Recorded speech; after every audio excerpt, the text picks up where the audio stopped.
Ladies and gentlemen, welcome back to another edition of 13 Card Subject Change. Jesse to my right, Leroy in front of me. This was a false start penalty on the start of the show. But hey, you know what? Live taping. When kids scream in the background, it's not a good thing, and I got to lay the law down. It's not. So, ladies and gentlemen, welcome back. Another week of good wrestling, another week of okay wrestling, and another week of, my God, I did not realize that all Dynamite had to do was go to 3 hours, and it basically just became Raw. Anyway. In a sense. We'll get to that in a little bit here. But to start things out, we are now post-WWE draft. Jesse's prediction of Gargano getting called up did not happen. No, it did not happen. I have I'm no shocked. idea what's going to happen there. I just, in my opinion, and Leroy's going to get the results of night two up here in a second. But Jesse, look, I don't know what's going to happen. I don't know why Johnny would leave with the fact that Candice is pregnant and signed through at least next year. So she's going to have the baby while still under contract at WWE. Which probably means her contract will get extended a year. Yeah. That's usually what they do. Yeah, exactly. So, but the other thing about it is, Jesse, Johnny, I'm not saying is as bad as, let's say, a Jim Cornette sees him to be. I've enjoyed a lot of Johnny's work. A lot of people have. But Johnny, he's not part of that AEW bubble. I don't think Johnny's going to move the needle if he leaves and goes to AEW. No. If anything, Johnny's going to have a lot more indie dates than he will anything else. So Johnny worked a lot of PWG, MLW. Well, not MLW, but there's another big promotion in Texas. Yep.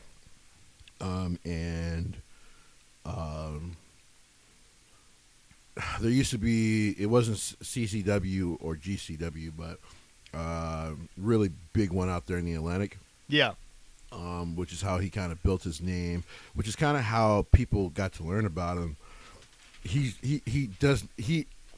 wrestled the elite guys, right? Yeah. But he's not been one of them. Well, but that's just my whole point. Is that Johnny?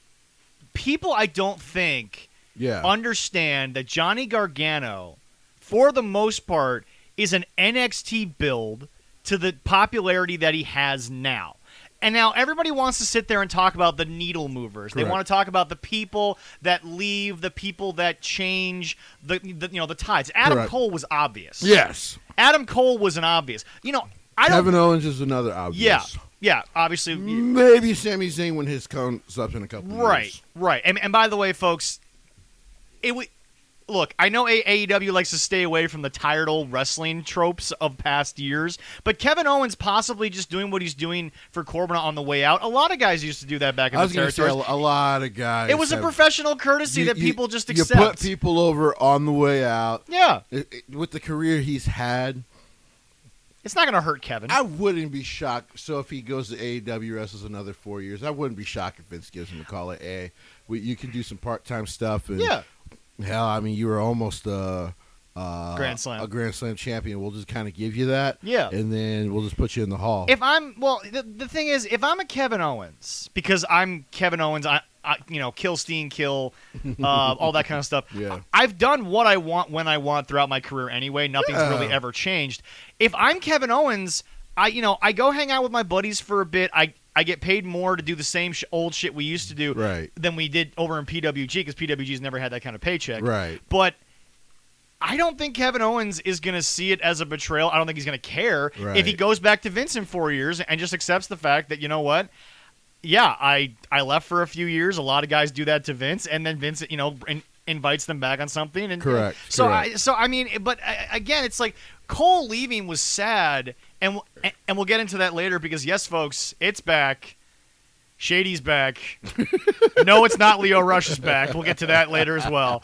The AEW Spot Monkey Abyss is now back on the show. We're going to get to that in a little bit here. And sadly, you'll be shocked at who I've thrown into the Abyss because they did it to themselves. Leroy, you have the results of night 2 of the draft. Oh, yes. All right. Night 2 started out with a bang. Yes. Becky Lynch, number 1 pick. Yes, and Becky... For Raw. And by the way, Becky just coming out and announcing it for herself was great. It's just in her character, so I had no problem with it. I absolutely loved it. All right. And for the second pick, the Usos thanks to Paul Heyman, are going back. Now, this one I didn't like. No. Not because they're going back to SmackDown. No. But because there was no drama in it. Allison and I sat there and we actually said it would have been fantastic. Because the Usos, first and foremost, let me say at the top here, very safe workers. Well, of course. Okay.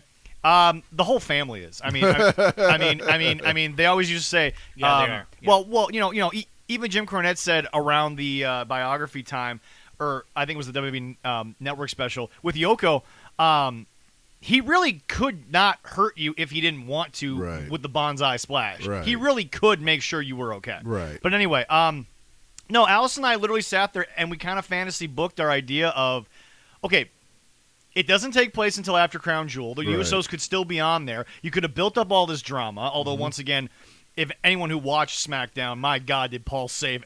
Once again, Paul with an amazing save. Of course he does. He's great at it. But anyway, no. What would have been great is your plan, your idea, draft them to Raw, have them leave Paul for dead, and then have Paul broker a deal to trade the New Day back to Raw because New Day is going to succeed wherever they go. There's no doubt about that. But it's like, no, that I think would have added some drama. Correct. But at the same time, I think the thing with the Bloodline is once again, it's an idea that they have. And the difference in WWE that I've always actually respected more than I think people want in wrestling is they kind of just continue with their story. They're going to give you what they want. Correct. And we can judge it harshly or not towards the end. Right. But anyway, no. Not a lot of drama. No. I get it. It was the obvious eventuality of what we were seeing. Right. But, yeah, they definitely could have created something, especially with 2 weeks till Crown Jewel. Yeah, exactly. So they could have, definitely. So, yeah, that was the big pick where I was like, well, this is kind of drama-free. Yeah. That's a little disappointing. You could have be disappearing soon. Yes. AC will come out of the window because it's starting to get cold. Well. I mean, window. we're in the middle of a storm watch, so obviously we're in that weird period where the weather all of a sudden went from a nice chilly to this humid crap. So, anyway, so because I thought they could do a full through storyline with Raw. Yeah. With it if they wanted to, Yeah. but you know what? Not shocked they're back on SmackDown. No. Well, but here's the deal: WWE is also famous for look. Even the fans know where we're going. Let's just get there. There we go. Yeah. For better or for worse. All right. Then we have the Hurt Business, all back together. They include Bobby Lashley with MVP, even though MVP is injured. Yeah. He's still considered it. They're going to be staying on Raw. All right. Which I think would be great. Yeah. Yeah, fantastic. Next one is... unfortunately, Bobby is going to probably lose to Goldberg in a couple weeks, and I'll just be pissed. Yeah. Well, it's inevitable, unfortunately. he touched his kid. It's whatever. But if they swing it the other way, they swing it the other way. I mean, it goes either way. Well, it's Goldberg, it's Saudi Arabia. Goldberg's probably going to win. I know the prince probably will love that. You got to keep him happy. He's giving him a lot of money. Yeah. He's paying for it, folks. Oh, yeah. Then we have Sasha Banks. The boss is staying on SmackDown. Great move for SmackDown right now. By the way, I believe, and I don't know if it's in the results, I believe Bayley was announced on Smack Talk as being an official free agent, even though she's injured. Yeah. Yes. It was interesting. It was interesting. Somebody in the lounge talked about Bayley possibly making a surprise return because they were in San Jose. She's not that many months. I mean, look.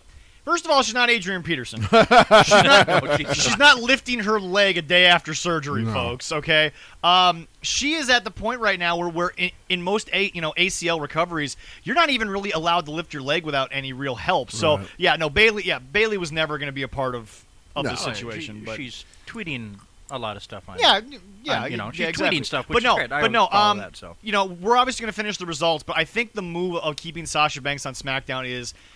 They really gutted SmackDown in terms of the people who were working on SmackDown the last year.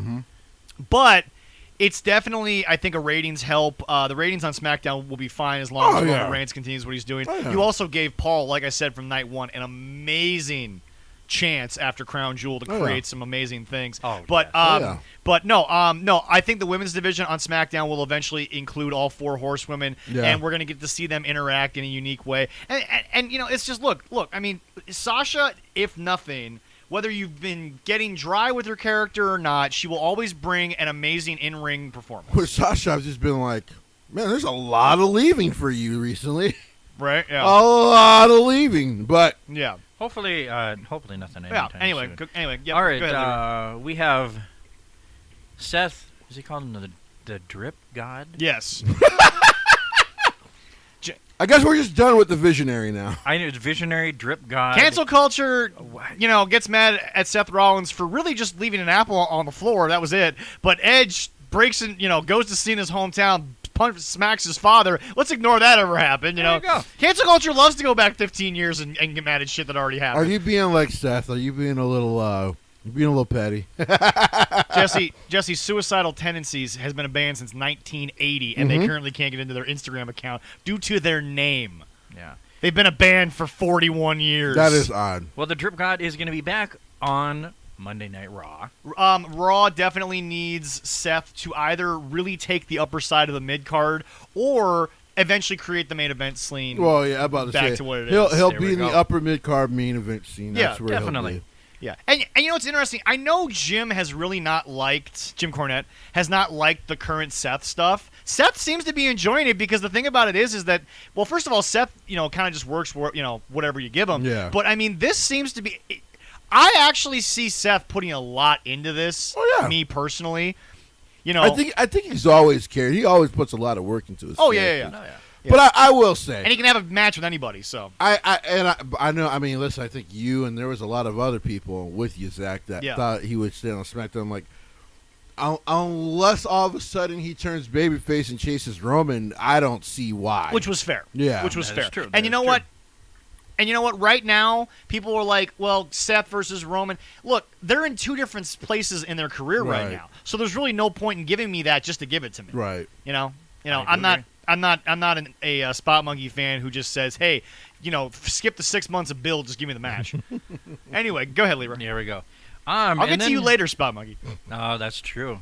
It's waiting for us. Yes, it is. Okay, the current King Nakamura and Rick Boogs are staying on SmackDown. Well, number one, to correct you, he's been stripped. He's Of his no. kingdom. He was not stripped. He reluctantly gave it back. Out of respect, the There you king go. handed it over. Let's make two things clear about Shinsuke Nakamura. One, he's awesome. Yes. Still the king of. And two, he's Strong style. he's probably entertaining the 90% of pro wrestlers out there. Sorry, guys. He we just go. is. Also, by the way, Rick Boogs officially gets the Thirsty Man of the Week award for his tweet about Mandy Rose. That was so good. Boogs, I love you. I really do, my friend. You've got a long future in WWE if you keep it up. The man is entertaining. God, I love Rick like, Boogs. God, I love Rick Boogs. He's entertaining. Oh, my Boogs, God. he's my. Boogs, he's I becoming- love you. He's becoming one of my favorites. Oh, Boogs. Boogsy. Oh, yeah. Boogsy. All right. But here's the deal. Got people forgetting that Elias hasn't actually been on TV in a long time now. All right. He was not part of it either. Not part of the draft No. either. Or the No. supplemental. He was not. Very interesting. But no, He might be a part of the releases soon, though. one thing I like about I one think it's thing possible. I like about this though is again, folks, Shinsuke's going to work wherever the hell you put him. Just let Shinsuke be Shinsuke. I got to admit, I did think they were going to put Damian on SmackDown and then move Shinsuke to Raw because they're looking to boost Raw's ratings, Right. and most of the really lovable shit has been on SmackDown. Right. Well, but now they- Damian Priest is really over, doing really well. So I thought going to Well, but the other SmackDown thing allows about it them is- to kind of create a fresh. Well, but the other mid-card. thing about it is with Damian Priest is that right now he's got about as much momentum as anybody in the company. If you Red actually, hot. If you actually look at the totality of him He's since red WrestleMania, hot. he's one of the hottest guys in the company. Red hot. He is. And I read they were thinking also not using him at WrestleMania with Bad Bunny too. Mm-hmm.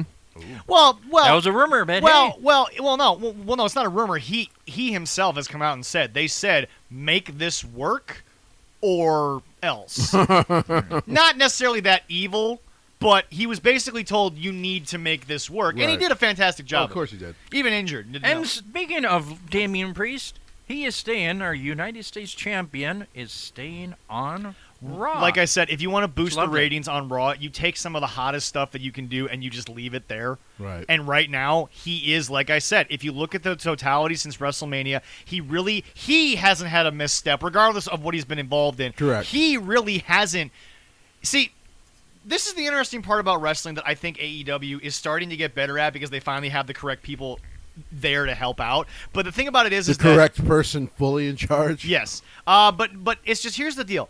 If a guy's character not only has consistency but has growth, yeah, then he's not really hurting. There's nothing really wrong with the situation. Right, and right, Damian right, Priest, right. Damian Priest has done a lot of things that, let's be honest, a lot of lesser talented people probably would have gotten a lot on them. Yeah. And he has seemed to come out squeaky clean from everything that's been, in my opinion, suspect but never terrible. Right. It was just, a lot of the stuff with The Miz wasn't great. No. But you were like, okay, at some point he'll get out of this But then again, holding pattern. Jesse, is this, then again, you go back to the zombie thing. This is once again WWE taking a guy who they have hopes for, and they're saying, we're going to give you something. What can you do with it? And he did great, and now they're giving him something else. I'm about to say he's always given them a lot of hope. Yeah, because he makes things work. It's opportunity after opportunity. Right. This is no different than AJ Styles' rise in WWE. We give you a chance, and now we're going to give you more chances because you keep knocking it out of the ballpark. I was going to say, well, apparently, Vince kind of did on the 24/7 with AJ. He was like, he said, we gave him a chance, but it was always in the back of your mind, like, well, he's going to kill it. Yeah. So like he said, like there's all there is to do is just put the damn rocket on him and let him be AJ Styles. He's just going to knock everything out of the park. But again, folks, when you have a vision, hell, when Vince admits it was probably 5 years too late. Yeah. But here's the thing, though. When you have a visionary like a Vince McMahon, who's always looking forward, he never really looks back. He doesn't. You have to let him see things.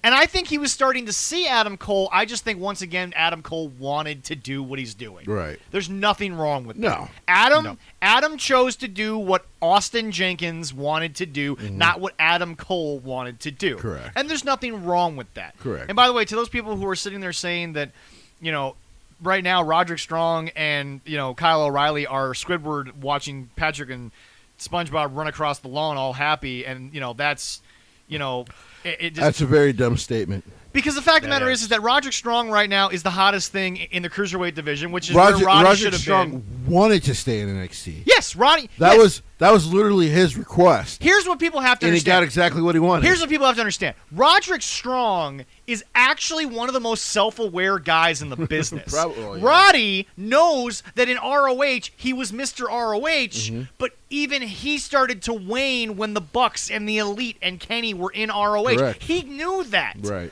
So if he can keep doing what he wants, be featured in a main event style look, why not keep doing that? Because Roddy knows he's never been the guy, but Roddy has found a home in NXT. They feature him. They give him opportunity. Roddy's not a stupid character. And because he also has some clout down there, now it allows him to have a faction of young people that they're trying to push. And can I also point works. something out? It's very good. Anyone who's sitting here acting it's really good. Yeah, anyone who's sitting here acting like they're burying Kyle O'Reilly, have you never watched the totality of Kyle O'Reilly's career? To be fair, they are not burying Kyle O'Reilly, but the whole cool Kyle idea between him and whoever else down there decided to greenlight it was fucking dumb. I know you're not a fan. I know you're not a fan. Not the greatest gimmick. I know you're not a fan of. I'm cool, Kyle. Yeah, I'm cool, like, Kyle. I'll punch you right in your face, man. But at the same time, Jesse, Kyle's throw not, me right out of that damn CWC center, right?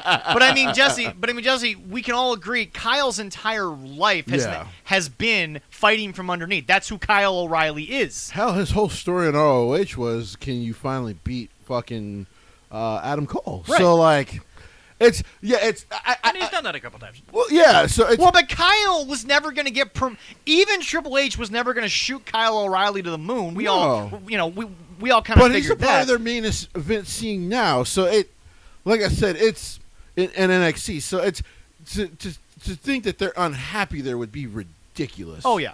All right. And by the way, to finish up one thing, Bobby Fish, he was too injured. There's nothing. Bobby Fish is 42 years old. Bobby Fish was going to work in NXT, was going to work in WWE. They wanted to try it. Look, Jesse. After a certain amount of time, you got to cut ties with somebody. Here's the thing. You just do. Bobby Fish isn't AJ Styles. Bobby Fish isn't Damian Priest. Yes. Which means he's not a guy who was so over somewhere Yeah. that he was going to be able to. You had the thought that okay, he's going to be able to make a star out of himself. Once again, the hopamine on the indies scene right now, and again, I know we're a part of that, but we can all see the writing on the wall here. The indies scene hopamine makes Bobby Fish bigger than what Bobby Fish ultimately has been.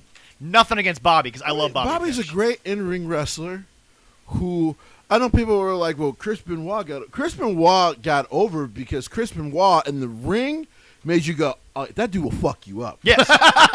Yes. And not even break a sweat. Like, it doesn't matter how big you are. Like, he will tear you limb from limb. Mm-hmm. And that got people to get behind him. Like, I can't wait to see Chris destroy this guy. If it had ever worked out from an age perspective or a deal perspective, Chris Benoit versus Minoru Suzuki would have just been the absolute biggest slap fest ever to exist. Don't make me go home and cry. Please move on. All right. Go ahead, Leroy. All right, to finish up the round 2. Go for it. Yeah. Sheamus is leaving Raw and going to SmackDown. Great for the mid-card Yes. of SmackDown. Sheamus made everything on Raw work. He was great.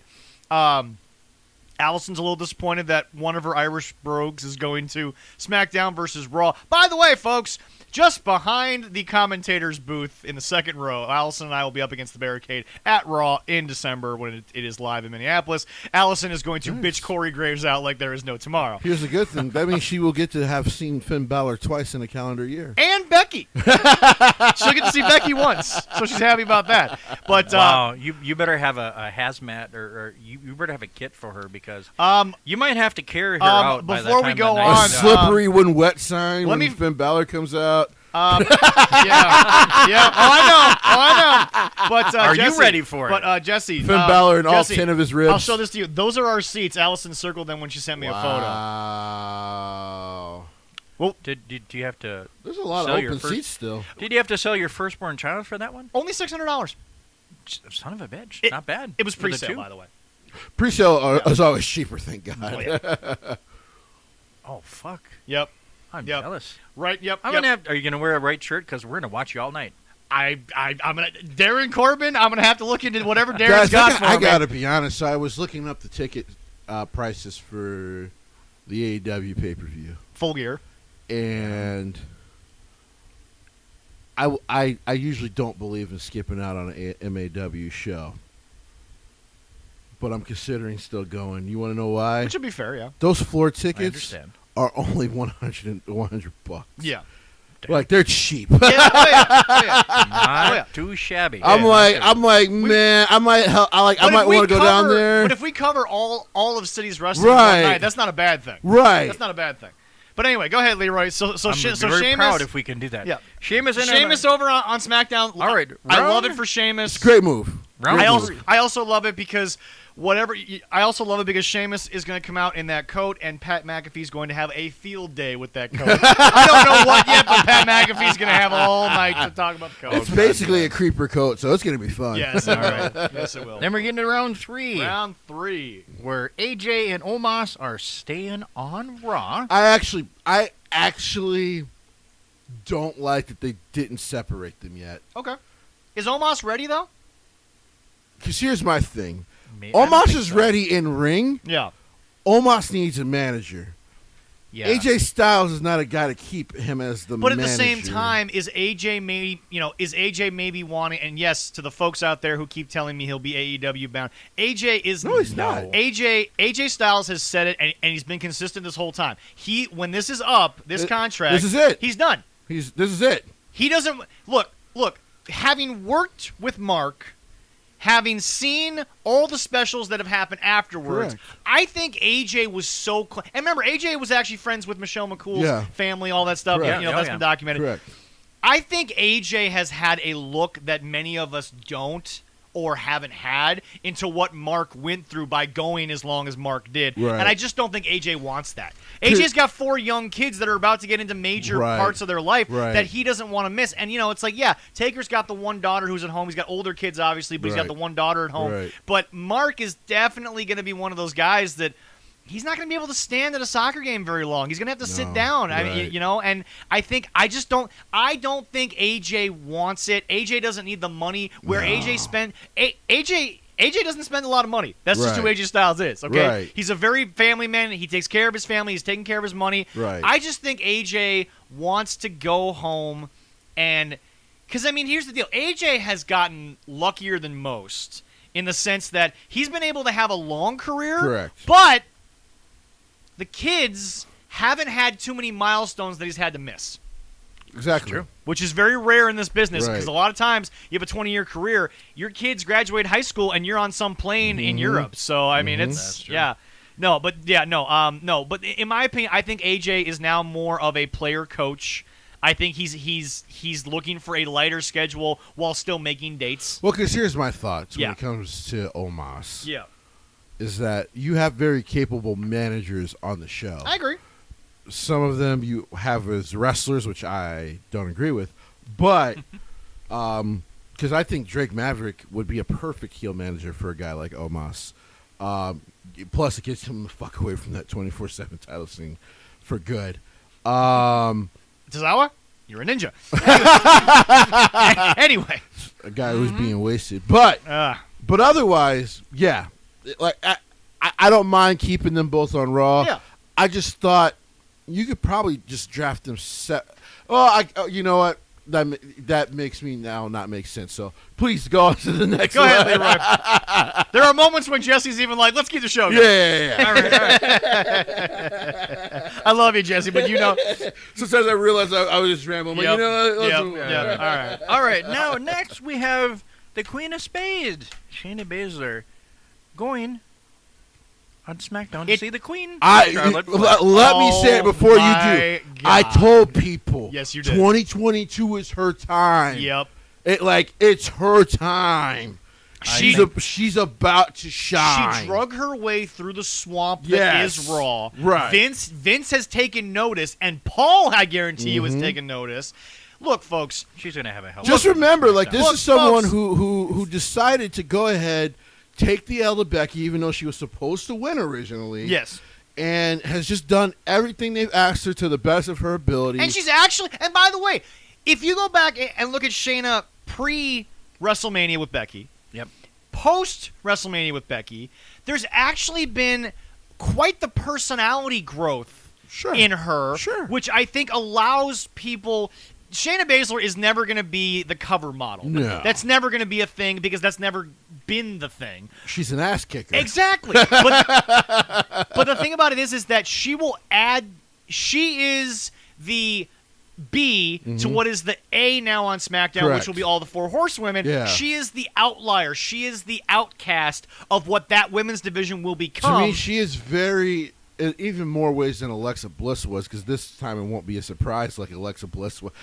People don't remember Alexa Bliss being so successful early on was a shock. No one had any clue. Because she was a damn cheerleader in NXT. Who would have thought she would have been the breakout star from Right. from that With tag the team? four horsewomen and herself, and then Emma, who was more popular in Yes. NXT back then. Yes. And it was Alexa Bliss who got a lot you know, of that early you know, success. Jesse, arguably, Alexa has been more consistent than even the four horsewomen. Oh, yeah.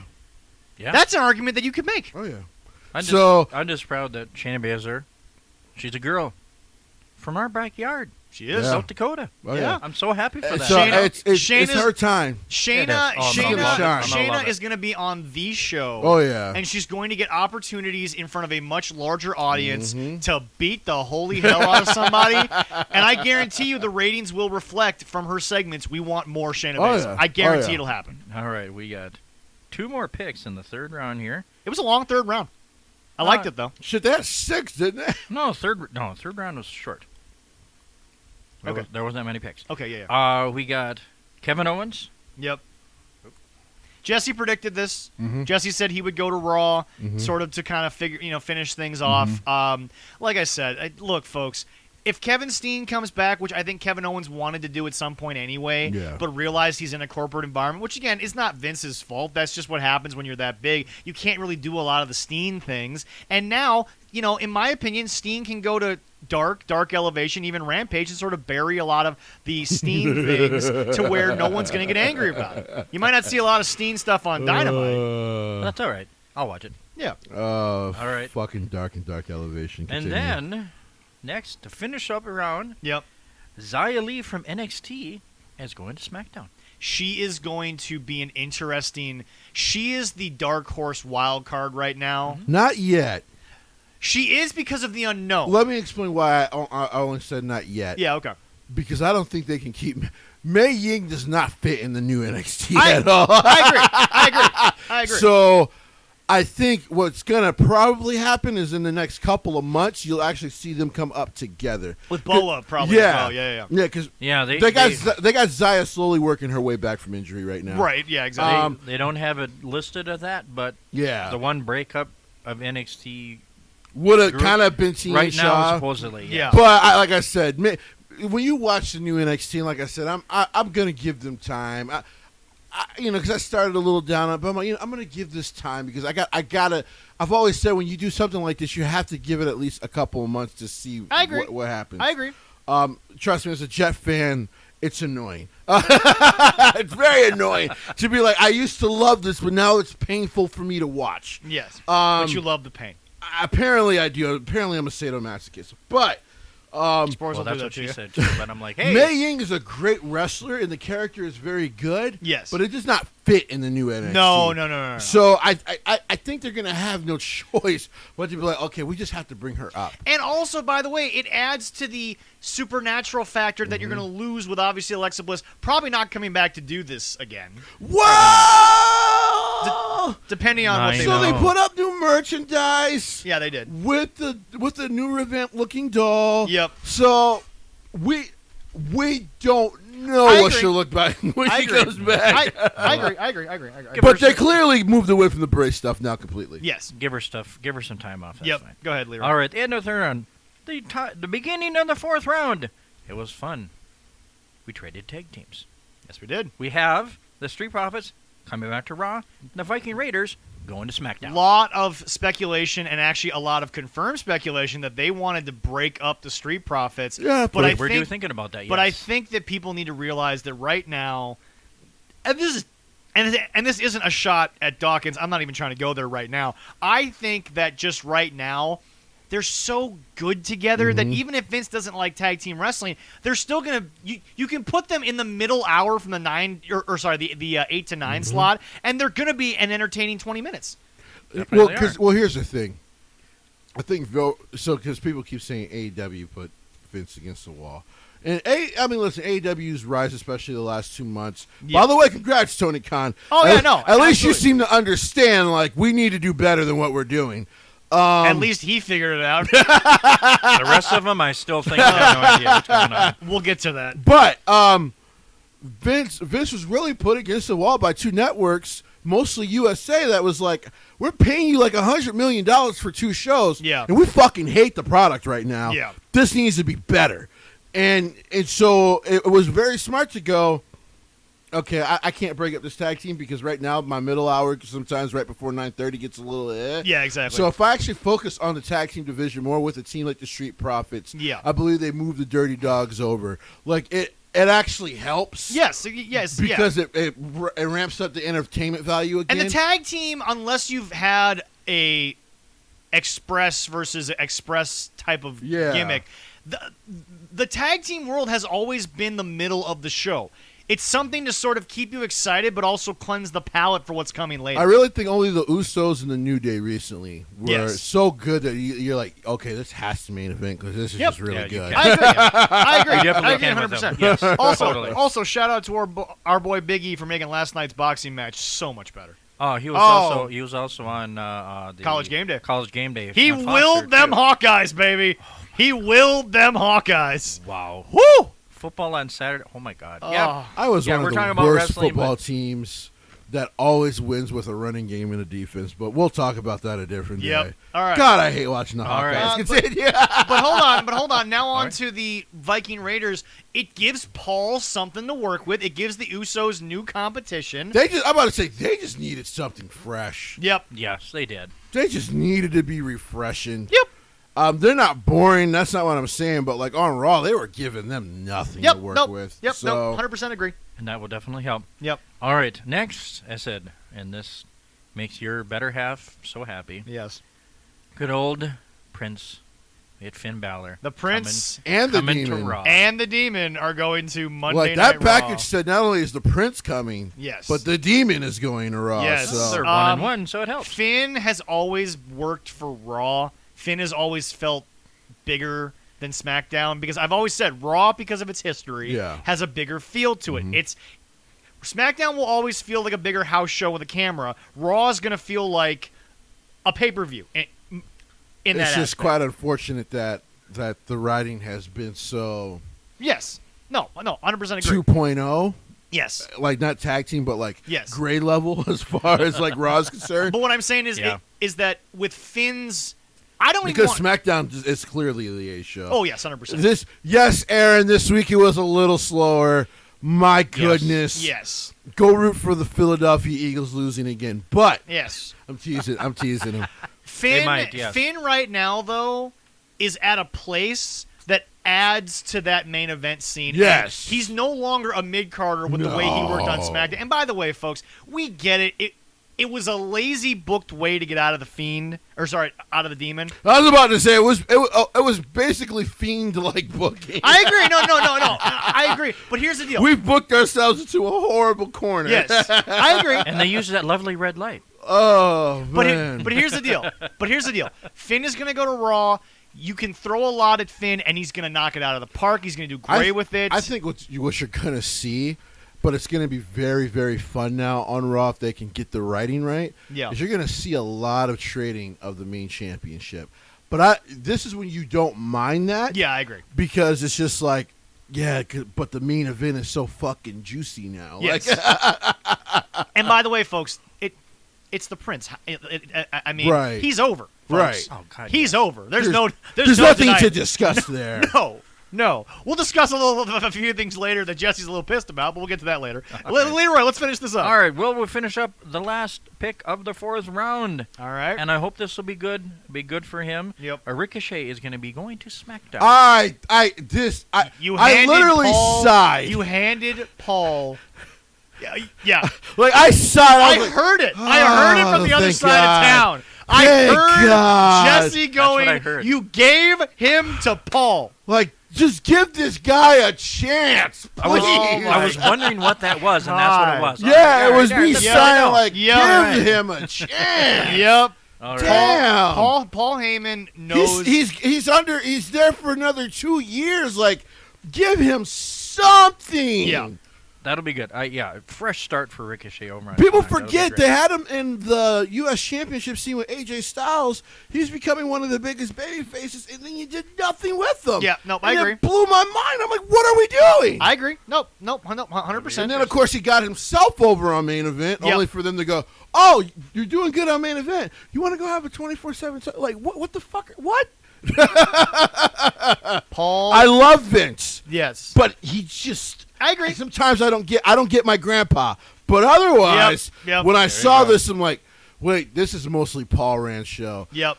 Ah. Because we you go. know Paul will look at him and say, I can use him with Roman for like a couple of nights. Much like- Basically, even if Roman squashes him 2 pay-per-views in a row, you can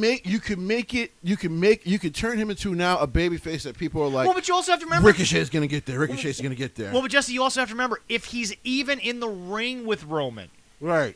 all of a sudden the audience changes their view of him. And Paul knows that. And by the way, it's a guy that Brock Lesnar would like to work with again because he said he clearly didn't like the booking in Saudi Arabia. Yeah. That he was forced to squash him. He hated that. And by the way, look, I know Brock doesn't love wrestling, but if Brock says he wants to wrestle you, there's something there. Brock of all people. Yeah. So when everyone in Duluth heard that sigh, almost like the wind, that was Okay. me. Yeah, I'm very glad. I even felt it over here in Superior. Oh my yeah. And God. heard Oh, yeah. it. So, yeah. All right. That's good. Through the Bay Area. there. All right. I was in the right spot. You Yeah, just right? swung over. Yeah. All right. Round 5, we come to. Smelled like and- fish and chips a little bit. A little bit. To be fair, I was having dinner. All right. That explains it, too. Yes. Yeah. Well. All right. To start out. And I know round- Jesse, he likes a good fried fish. Yes, I do. Oh. Yes, I do. Who doesn't? All right. Yeah. Start at the first pick of the 5th round. Karrion Kross is staying on Raw. Yeah, not a shock. Not a shock at all. Everybody is anticipating the return of Scarlett. He actually did an interview. He did an interview about that. He did an interview, and he basically said that she's been working hard on something, and I think they're going to finally figure out a way to get her in ring. Okay.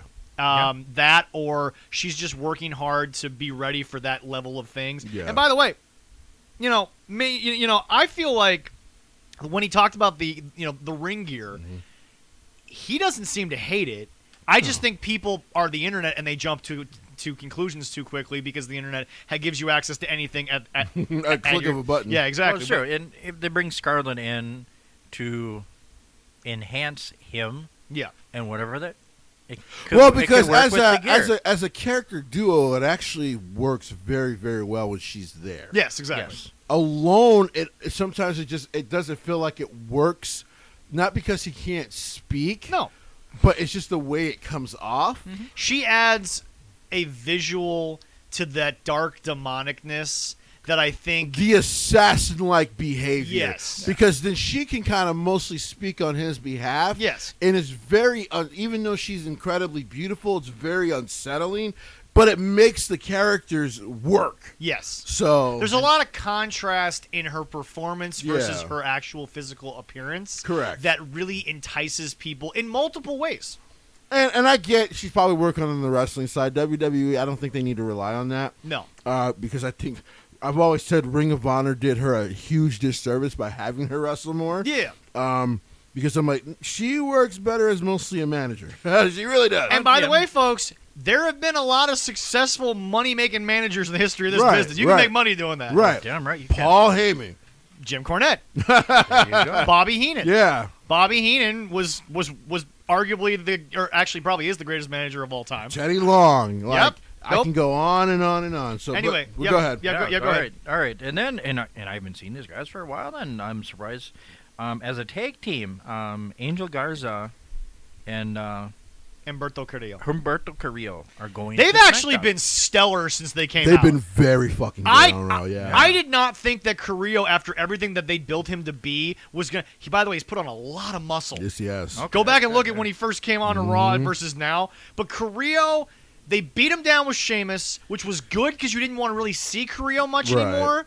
And then he comes out, and it's snarky. It's good. And by the way, Vince might be right about Angel Garza when it comes to a young Eddie Guerrero, because Angel Garza... So that's what I was yeah. going to say. I'm like, what? By the way, they're both... It's funny. So for those who don't know, both of their names are actually... Carlito Humberto. Both of their names? Yeah. They're actually actual family members. Yeah, they're cousins. But as far as like Yeah. this tag team, damn, it's very Eddie and Chavo, isn't it? It is. And it works. But God, fucking Corey Graves, I swear to God. I mean, that commentary. He's like, I'm handsome again. I'm like, God damn it, Corey. Oh, my God. I'm going to say a short prayer for him, because when she's there, I don't know. It's... yeah, he got his wife back. He did. He did. But no. They that no face mask. no. I'm not- But no. yeah, I don't know If you about that. if you don't want to sit there and be cynical, they've been great Yeah. as a tag team. Oh, yeah. They are seamless. They are great. It actually reminds me a lot of RVD and Ray, Okay. Right. which I think is a great comparison Oh, yeah. with just the flawlessness that they've actually been able to portray in the ring. And like I said, I'm seriously looking at Angel Garza, and I see a lot of Eddie. He's got a lot of potential. He does. He's got an insane amount of potential. I don't know if he'll ever be pushed the way Eddie was, because Eddie was obviously not a generational talent. He was a lifetime talent to the point where just all of a sudden you're like, okay, we can't hold this guy down for But I very do believe long. Garza has a chance to get there. But it starts with this tag team. I agree. If I agree. if these two can work some magic, he was overshadowed by Andrade. yes. But now he is clearly the star. Yeah. He can clearly talk. He can clearly, he's got mannerisms down. Angel Garza, look for him to really get a chance to be featured. Right. In one way or another. I agree. And if I were him, I would stay in WWE because I hate to say it, folks, AEW, they're booking Lucha like Lucha. Angel could be booked the way Eddie and Ray were booked, which is they can he can do American style stuff and still have the lucha libre in it. Right. All right, go ahead, Leroy. All right, and we'll go. I'm gonna package these. You know what? Just go ahead and just shoot off the names and stuff. Yeah. Last two of the round 5. Yep. Alexa Bliss. Yep. And Cesaro. Alexa Bliss staying on Raw. The Swiss Cyborg staying on SmackDown. Yep. All right, round 6. Yep. Here we go. SmackDown. Carmella goes back to Raw. Yep. Ridge Holland from NXT going to SmackDown. Very interesting. Ridge on SmackDown. That's going to be really good. In so many I'm ways. nervous for him. He can't talk for shit. He couldn't talk in NXT UK, and he can't talk in NXT. But Paul's going to figure something out. I would hope so. Paul, you still give Paul such a talent to because work with. Rich Holland can't talk for shit. I agree. I agree 100%. People will call him boring. It'll also allow Pete Dunne to really once again shine by himself. Yes, that's true. Then Gable Stevenson, free agent, is going on Raw. This is obviously just to get people hyped because it's going to be another year before we even hear much from him. But I actually like the move because he's someone that because of the Olympicness, USA can get behind as a up-and-coming thing. It keeps USA happy for the long term a little bit. You want to know why I was staring at him like that? Because he's right. He's right. But that's not what's in Vincent McMahon's mind. Vince McMahon is an asshole. And let me explain just really quick. Fair enough. So Vince McMahon was able to get this guy to sign for 5-6 years. Yeah. But the contract does not start until he is done with his other stuff at the end, I think, of spring next year. He graduates in spring at the University of Minnesota. Yep. And so what he is trying to do with Gable is what he was not able to do with Kurt Angle originally. Yeah. And that's get an Olympic gold medalist and then promote him right away so he can get more. But I mean, it is smart marketing business wise. Yeah.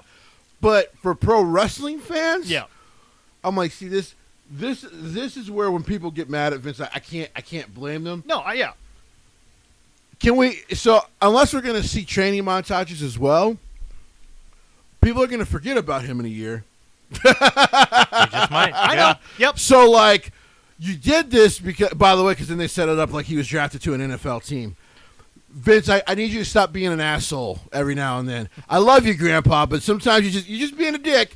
You're just waving that big old dick, and I don't like it. Yeah. Put your old penis away. And you would say, "Yeah, but I got a big dick." Finish up the draft here. Go ahead, man. We got a couple more picks. Last pick? No. That was the last. The last pick is Sami Zayn, and he's staying on SmackDown. I think that if Sammy doesn't sign an extension, he's going to have a hell of a removal from WWE. Oh, it's going to be so fun with this character. He's going to go out in great fashion. Yep. Sami Zayn will have an end to end all ends. And they did have a supplemental draft on Raw Talk. Go ahead, and actually, we'll discuss it at the end. Go ahead. Go shoot through I'll go those. whip through those. Yep. Dana Brooks is staying on Raw. The Dirty Dog is going from SmackDown to Raw. Yep. The Hurt Business, Cedric Alexander, Shelton Benjamin, the rest of them are staying on Raw, so it'll be all together. Jason Riker staying on Raw. Jackson, but yeah. Jackson. Go Riker, Jack. The way they spell it's kind of off. Yeah. It is a little bit. Yep. Jinder Mahal and Shanky going from Raw as a tag team to SmackDown. Liv Morgan is being traded to Raw. Mia Yim from NXT is going to be on Raw. The Miz and they're announcing it as Mia Yim. She was already on SmackDown though, but she'll get more shine. Yes. On Raw. That division on fucking SmackDown is heavy. Go ahead, continue. Okay. The Miz. And it's not even top heavy; it's just heavy. It's just heavy, dude. The bottom of that division It's really good. beats a lot of other promotions, man. Right, like I'm like, Holy it's really, shit. really good on SmackDown right now. Yeah. Give the women a full hour; that might actually work. I keep saying it. There we go. All right, the Miz is staying on Raw. That's where he needs to be. Yeah. Yep. Natalya staying on SmackDown. Shotzi staying on SmackDown. Tamina coming to Raw. Tamina's gonna get a little more shine. I like it. Splitting the former tag team I'll say what I champions gotta up. say when he's done. Yeah. Tegan Nox going to Raw. I like Tegan over there, though. And then I do. I just. And then the last one of supplemental is Veer. Veer is staying. They on like Raw. Veer. Before we talk about Veer, All right, time for me to yell at Vince. I know people say that they think we're very WWE I agree. biased. Yep. Let me tell you guys, no, I'm not. Yep. It's very hard to build a women's tag team division when you break up the women tag teams all the time. It's stupid. It's stupid. Just admit you don't care about the division, Vince, and then back off the division because sometimes he's very okay with other people booking other segments. Yeah, I agree. You got all this talent, especially in the women's division. Your son-in-law and one of your best wrestlers of all time in NXT have shown you how to do this. Yeah. And you continuously, you and the other two idiotic 60-year-olds, because Vince is not the idiot when I You talk got a little about something the on your shirt, and I think Vince booked it to be because there. it's chocolate, because now he's mad at me, and I don't care. He's burying me in paper chocolate, and I don't care. No, I'll be okay. Okay. But it's like... So who are Rhea and Nikki Ash going to go against now? Because there's no women's tag team anymore. I agree. They broke them all up. I agree. Again. Yep. Like, stop doing that. Yep. Because when I read the supplemental draft, I'm like, he just did this shit again. Yep. Like, he did it again. But I will say this: they like Veer. I think they found a lot of like in him. He was clearly the breakout of him and Shanky. Well, here's what I'll say. Jinder needs a heavy because that's who Jinder's Correct. character is. Yes. But he doesn't need two heavies, and Veer can survive on his own. Now, I'm a little nervous for Veer because we haven't heard him speak yet. I agree. But in ring, he's very impressive. Oh, God. Kinsella's story. To think he was a baseball player Yeah, I and now know. he's this fine I cut? know. My God. Athleticism out the window. But like I said, so here was my thing. I had no problem with them. This is why when I mentioned Omos earlier. Yeah. I have no problem with them breaking up Veer from that tag team, and I would have had no problem from them breaking up Omos from AJ. Yeah. Because if you can put those two big dudes together, Yes. with like I said, and this is why they need to get back into to managers and how factions work when it comes to managers and stuff like that. Yeah. Is if you can get them a talking piece, Yes. in ring, these guys actually do exactly what they need to do and can get themselves over. If inside Vince the wants ring. to destroy something that's actually going well down in NXT 2.0, Michael Bivens is available. Yeah, man. And I got to admit that would hurt Roddy. not Roddy, but it would just hurt that faction. Yes. Because I mean, Roddy can talk for them. Roddy's a good. Oh, talker. I agree. Yeah. But you know, like I told people, the Japanese dude who's a former wrestler, he's actually a coach for WWE, but Yeah. he doesn't speak English very, very well. Yeah. So he can't talk for them. Right. Yeah. It's not the worst idea, Yeah. but listen, I tweeted and I was going to show you guys the tweet. Yeah. Because it actually got not only some. I got a couple of interesting wrestler likes. I tweeted, I said, there's a certain little fucking idiot. I don't know if you guys want to go to New Jersey and go have a talk with this little idiot and be like, if you can control your damn ego, I would love to bring you back as a manager because you can talk with the best of them.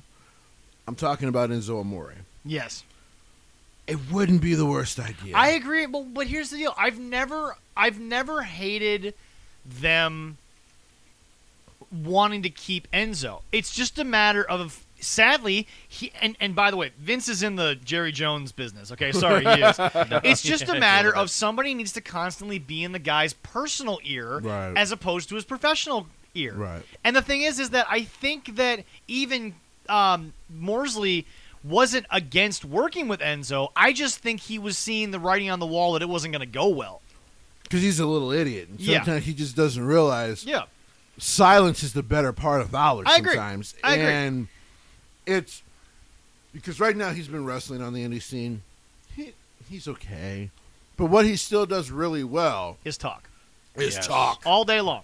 Because he gets people to be like, man, I can't wait to see you get your ass whooped. Yeah, exactly. Like, he's very, very, very good at it. So You could have had in an old school territory day, because they were in WWE around the same time. Right. They would have put Lashley versus Cass. They would have given the mouthpieces a little bit of shine. Right. They could have wrestled a little bit. Leo could have worked something out with him, Right. with Enzo. That would have been an old school territory thing where the Right. managers are just outlandishly, clearly stupid because that's what Leo was doing with Lashley. Right. But it would have worked Right. in any territory. But anyway, no. like I used to say, you got to give Leo credit. He would chant Lashley's name and people would like openly boo. Like Yes. the fact, or like I know people were like, well, they have like Lashley pointing at his ass cheeks. Really, I'm like, yeah, but he's a heel. Yes. You're supposed to be like, what the fuck are these guys doing? Yes. There are So- some notable free agents that are out there besides Go ahead. Rock Go ahead, Lesnar. yeah. I'm gonna go on the female wise. Okay. Some of these, it's medical reason, Yeah. real medical reason, or on Yeah. TV Yeah. medical reason. Well, Nia got drafted to Raw, so yeah, something yeah. was So we got supplemental. Asuka, Bailey, Eva Marie, Lacey Evans, and Maurice. Are all the free agents. Lacey, I've heard is pregnant. is on her way back. She's had Yeah. the kid. I'm about to say she had the baby. Yep. And Bailey, of course, is rehabbing. Yep. So is Asuka. Yep. Eva My Marie wife. with her on-screen injury. Yeah. What are we gonna? And Maurice, I didn't think she was part of it. Maurice? Maurice, yeah, I didn't think she was doing much. Sort of. I mean, she just eye candy with Miz every once in a while. Basically, I mean, yeah. I was gonna say that's basically it. It's a Legends contract minus the true legend. Yeah. She deserves what she got out of the women's division. Don't get me wrong, she's a part-time valet. valet. Yes. Because Then notable for the men, of course, we know Brock Yep. Lesnar. Mhm. But Elias, the Lucha House Party, Grand Metalik, and Dorado were not. Shane Thorne and Titus Anu. Titus Anu is mostly doing. Shane's he's an ambassador, He's an and ambassador, he's so excellent stuff. doing Yeah. what he does. Shane's working dark matches now. They're trying some stuff out with him. They need to find the right gimmick because somebody took a video of that Australian thing and It was bad.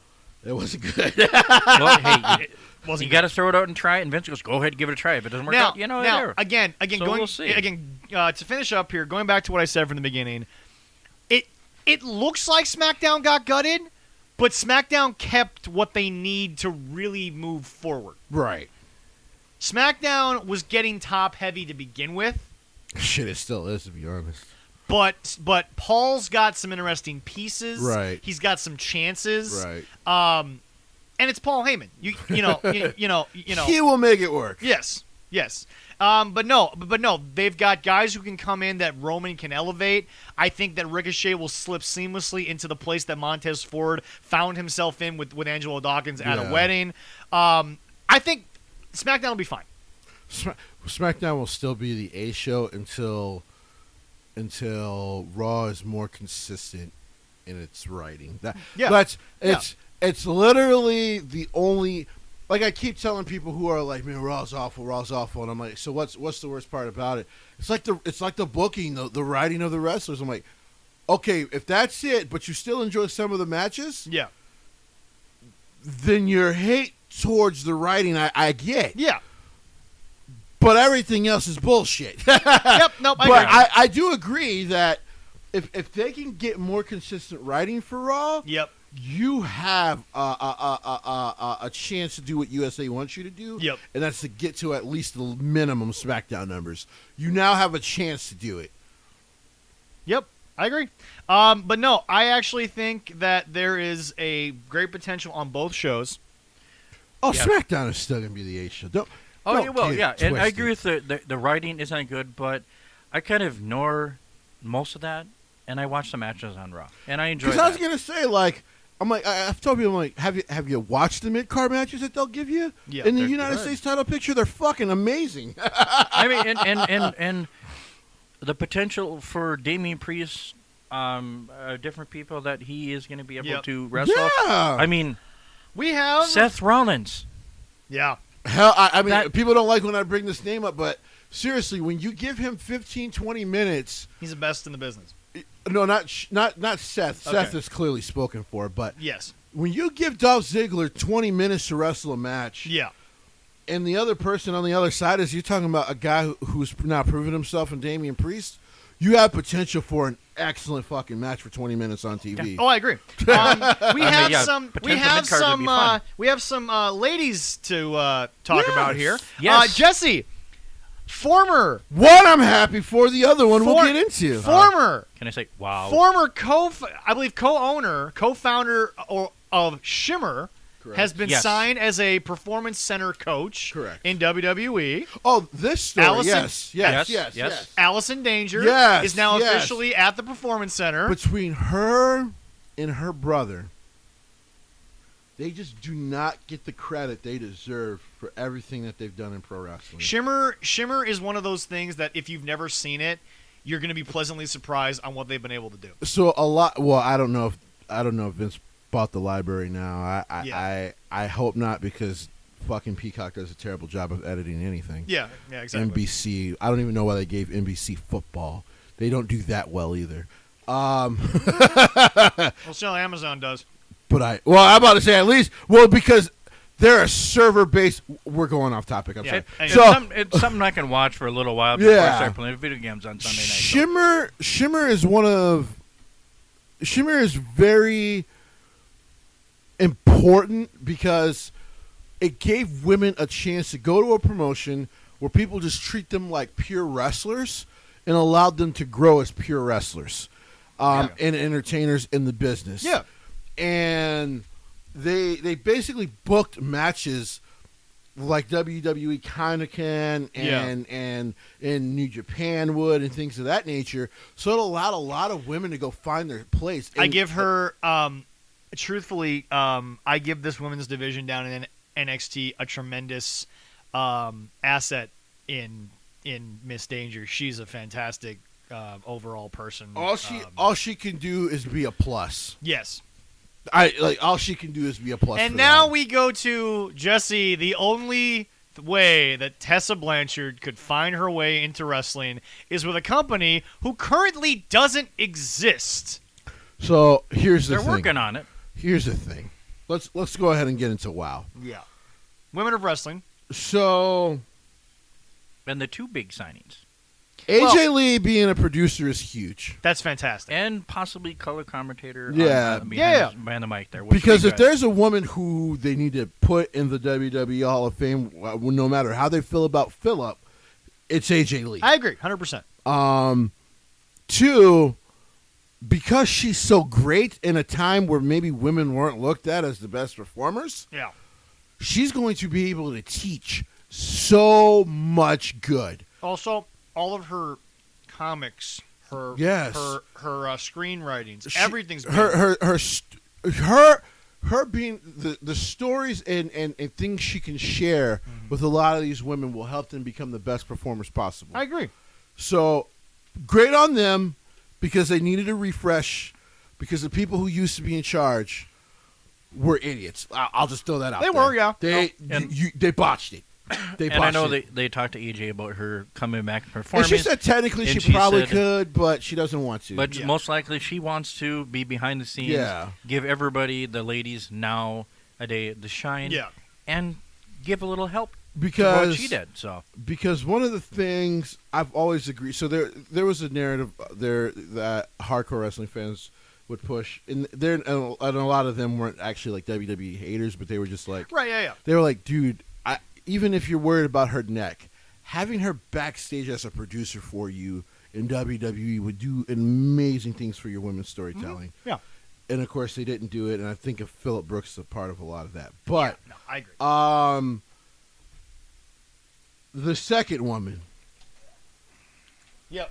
Hold on, Leroy. Okay, yes. Jesse, do you want to take your headphones off? You want to take the headphones off? Oh, shit. All right. Ladies and gentlemen, Leroy and I are going to take a quick step back here. Leroy's got his Cyclops look going. I'm going to put my hood up and just kind of sit back in the corner. The kids are ready. They're used to it. All right, we're good. All right. We'll make it work. Yep. You want to talk about traumatizing your children? So, AJ Lee is going to do wonders. Yep. I cannot wait. The first thing you do, though, the so-called first star you announce is Tessa Blanchard. Yep. The single most toxic. This woman is poison. Yep. Poison. Plain and simple. WWE didn't sign her.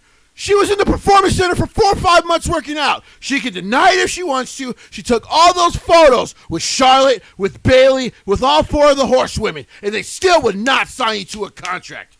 AEW, where your father is working, Tony Khan would not touch you with a 10-foot dick, even if it was his own. So, or with somebody else pushing. And the first thing the marketers do for WoW in this awesome press conference is the first shirt says for her, toxic. Get the fuck out of here. Are you serious?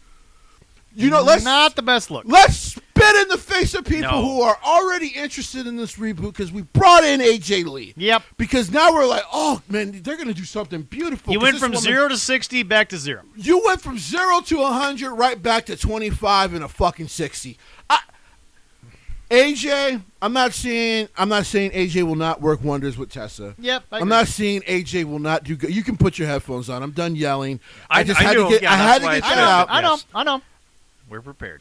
Somebody better get in Tessa's ear and be like, you cannot screw this up with AJ Lee. They need to go Green Bay Packers front office. Don't be the problem this time. I think AJ, sweetheart, go to her and be like, you cannot be the problem. Because I'm going to give you because you have to be the star here for people to come and watch it. I agree. Oh, Which is yes. because here's the unfortunate part. All she really has to do is just keep her goddamn mouth shut. Tessa's an excellent pro wrestler. Yeah. She is the Enzo Amore of women. Yes. Shut the fuck up. That's all. Like, I don't want to sound like a sexist, but in her case, just shut up. Yep. No, I agree. Be a professional for once in your life. Yeah. That's all. Yep. That's all. So, they get a Impact. 5 out of 5 Impact wouldn't bring you back. What does that say? because she tried to steal the damn championship. And she tried to get $150,000 for the damn thing back? Be better. Yeah. The 2 major companies, and by the way, your dad is in one of them, Yep. would not touch you. Nope. Your uncle is in WWE, and he could not convince them to sign you. Yep. This better be a wake-up call. Uh-huh. That's all I'm This saying. better be a wake-up call. Now I'm done. Yep. No, but I'm excited because like I said. Also, here's the good thing: Sierra, who's Sienna, Yep. who also is. I think she's mostly NWA exclusively signed. Yeah. Apparently, is going to be working with WoW. Fantastic. So that actually starts your main event scene in a very good spot. No. It's just post WWE. I feel like Phil did things because it was a fun opportunity. April has taken an amazing leap with her writing, with everything that she's jumped into. Her book was fantastic. I think she is an amazing woman who should have still had a chance to do whatever backstage job in pro wrestling she wanted. Yeah. And I just think what's unfortunate, and I mean, she loves her man, and I'm not saying Philip isn't a decent dude, but once again, someone who just, he has been a very selfish individual. He's been fucking petty. Yeah. Now, he seems to have mostly grown out of it. Yeah. But, like, that's 8 years of you being petty, not being a part of fucking pro wrestling. Yep. You want to say Vince McMahon poisoned you away from pro wrestling. Like, anyway, I'm happy for AJ. Yes. She deserves this opportunity.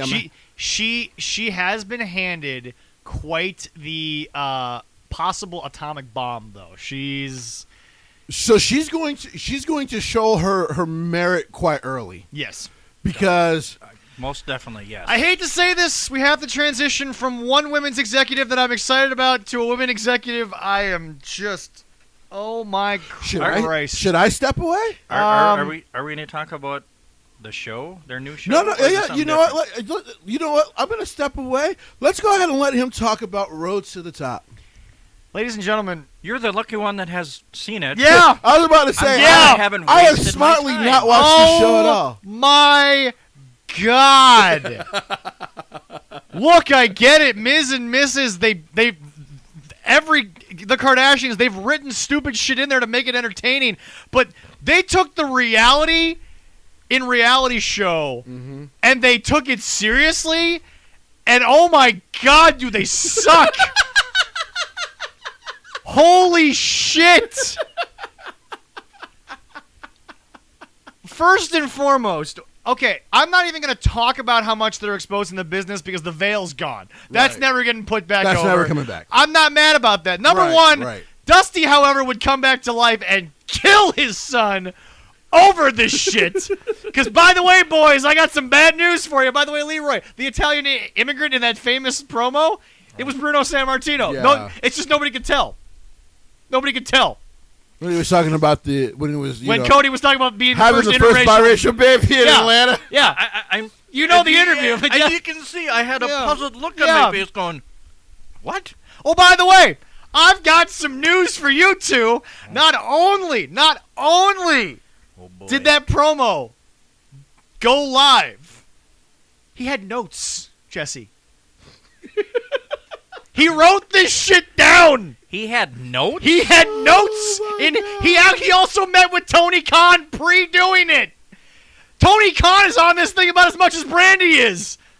And I'm like, what the hell is going on? His daddy's coming back, son, what the fuck are you doing? This, I'm going to slap that the shit out of promo, you. there were no, he recited it from a script.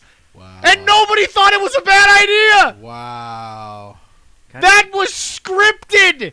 Also, by the way, remember when we talked about Cody's focus group line? Yeah, It's yeah. not only a fact, this show proves one thing. Cody Rhodes got nothing from his father No, he didn't. in how to cut a promo. Because everything is written down. He's shopping it to half the goddamn locker room, even people that, I'm sorry, don't belong to listen to this. This is the most embarrassing goddamn thing that could have happened, and it's not going to help him working back into what is apparently they're trying to re-babyface him by making Arn Anderson the bad guy. That's garbage already. We'll get to that in a little bit. But hold on. Wrestling Hold version of on. Chuck Norris, I don't know. Nobody gives a shit about Brandy's family. I'm sorry we don't. It's called Roads to the Top, not whatever the hell your last name used to be to the top. What the hell was your last name? By the way, Jesse, quick question. I asked you off camera. Yeah. Leroy, you watch Territories. Quick question. If there were two guys that got beef and it was backstage and not in the ring, who handled the beef? The wrestlers. No! The promoters or the bookers Yeah. handled that shit that's to make sure that nobody had ill feelings. But no, a bad backstage segment that Cody ended up in, because you remember he came off camera. Correct. He came off camera to this bullshit. Correct. When Britt Baker had her goddamn dentist office, whatever Miz TV bullshit. Wish it was Happy yeah. talk was better than this. Sorry it was. Oh, that's pushing it. Brandy Rhodes, apparently, because of the palm print that was in Red Velvet's face, decided that she needed to talk to Jade Cargill and Red Velvet about, is there something wrong here? First of all, you admit in the first episode you're the chief branding officer, nothing more. Then I have to sit here and listen to you talk about all of the growing pains you had with pregnancy. It's a wrestling show. I don't need to know about this shit. But it's reality, so they're going to talk They about that. suck. Well, Not to know- mention we know the fact they are I've said this and some people have liked it and some people have been against it, so it's 50-50 split. They come off so out of touch with what they're actually fucking doing right now. In this show, they are so out of touch with what's going on. Cody sits there and says, I chose to become the face of AEW. That was a choice I made. Well, you know what? The fans don't care anymore. In a later episode that hasn't aired yet, apparently, backstage, they hated that Malachi Black match. Apparently, backstage, Cody was mentally broken by the fact that he got booed out the building when Malachi put his foot on him. Cody Rhodes, dude, everything we've been talking about is not only coming out on camera, it is worse than we thought. And then, of course, you gotta piss me off by, look, I get it, it's wrestling, the veil's been removed, I get that. But for God's sakes, who is one of the cockiest sons of bitches on AEW? It is Ricky fucking Starks. Right. Ricky gets the news from Doc Samson that you have to take 3 months off. Before he cut that promo shortly after he got hurt, apparently he's backstage, nervous as all hell, doesn't know what to do. And Cody's sitting there talking like, in pro wrestling, you don't always have to wrestle, but if you screw up, the mic gets taken out of your hand. Bro, you're not the motherfucker who should be telling a dude how to cut a promo. No, definitely not. His Mark brother did that better. wanted to be on the show for this, but Mark's got a line here, folks. 2 lines. Number 1, he already said on the show, who said Cody Rhodes was a star? He was not only right. This show is going to reach Kathy Griffin levels of celebrity. Oh, my God. And she even called her show the C-list. C or D-list. I think it was My Life on the D-list.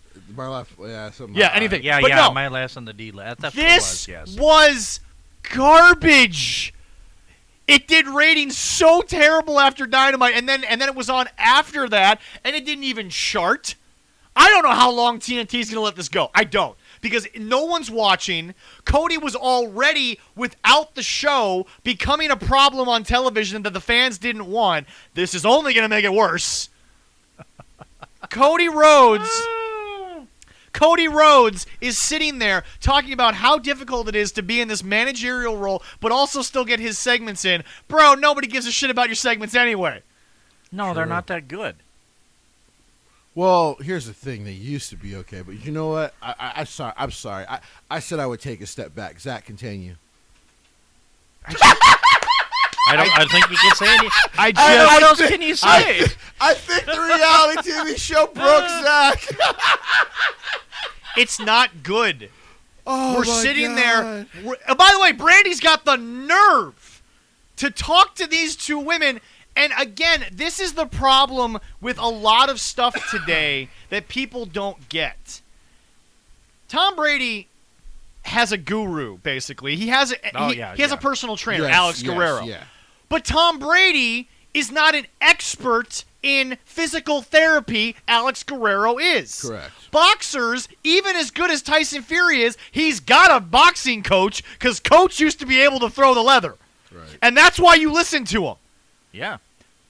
Fucking professional tennis players at the level of Roger Federer still have a coach. Professional bowlers, and bowling is literally doing the same routine fucking 12 times in a row. Guys who have bowled perfect games, guys who have 800 series, guys who have come close to winning everything. Pete Weber. Who do you think you are? I am. Still love you, Pete. Anyway.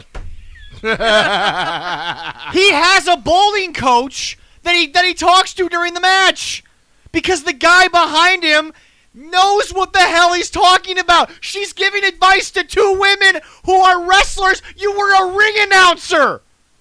You were not a professional wrestler. You know what they need? You don't know what you're talking about. And to sit there and say bullshit like, you can't hit someone that hard. Sweetie, it's pro wrestling, not ballet. You're going to get hit sometimes with a potato. Maybe get hit with get a tooth knockout. You know what? And by the way, do you want to know how they settled it? Not backstage, not in wrestling gear, not in a way that looked professional. They were out having dinner together. With a glass of wine. I'm loving this right now. I can't. Cody is out of touch with what he's doing. He doesn't understand what he's doing in AEW anymore. He's lost so sight of it. You've got him sitting next to MJF watching and waiting for Ricky Stark's segment. MJF doesn't need to get this shit on him. But you've got him. You've got Miro, who's now supposed to be a badass. He's all happy-go-lucky backstage. We don't need to see this. Right. The backstage stuff is why a lot of people tuned in. The problem is they're spending more time talking about the couple that no one cares about in wrestling. So they need a... Also, can I point this out? Yeah. Randy Rhodes says, and I quote... By the way, the first episode, I'm not shitting you. The first 3 minutes is basically previewing the whole season. That's the first 3 goddamn minutes of episode 1. So, Jesse, Brandy Rhodes apparently has the freaking goal to sit there and say, wouldn't it be amazing if I came back from this pregnancy and won the women's title? Nobody wants you to, but please take it off Britt Baker because that'll tank whatever ratings you were getting off of the women's division. Jade Cargill says, and I quote, "The women of AEW work hard, but we have not been featured as much lately." And I'm like, because you fucking shouldn't be. You just fucking... There's about 3 women I want to see in that division. And it ain't you, Jade Cargill. I'm sorry. You have clearly shown me that you were more than what I thought you were going to be after that first promo you cut, because goddamn, sweetie, Vince McMahon would have sent you back down to frickin'... She would have sent you to FCW, which doesn't exist after that promo. Well, they need a reality coach there. But, after this lovely, lovely review of this show, where are people going to find this show if they really want to check out this shit? It's on Hulu. Okay. It's on Hulu. It's live on TNT. I believe it comes on after Dynamite. So if I want to watch this trash, I could probably go on Hulu and find it? Yeah. I'm going to have to do that maybe after I ate something, and then halfway through it, I'm going to have to take a good poop. And I won't miss anything. Put it on your iPad, do it while you're on the crapper. Who the hell cares? Entertain myself when I'm pooping. Jesse, Jim Cornette in his review I'm listening. even said, I haven't listened can to you Cornette's imagine review. what would have happened if you'd gone to promo day at Crockett Studios and asked Dusty Rhodes, hey, Dusty, you got your promo memorized yet?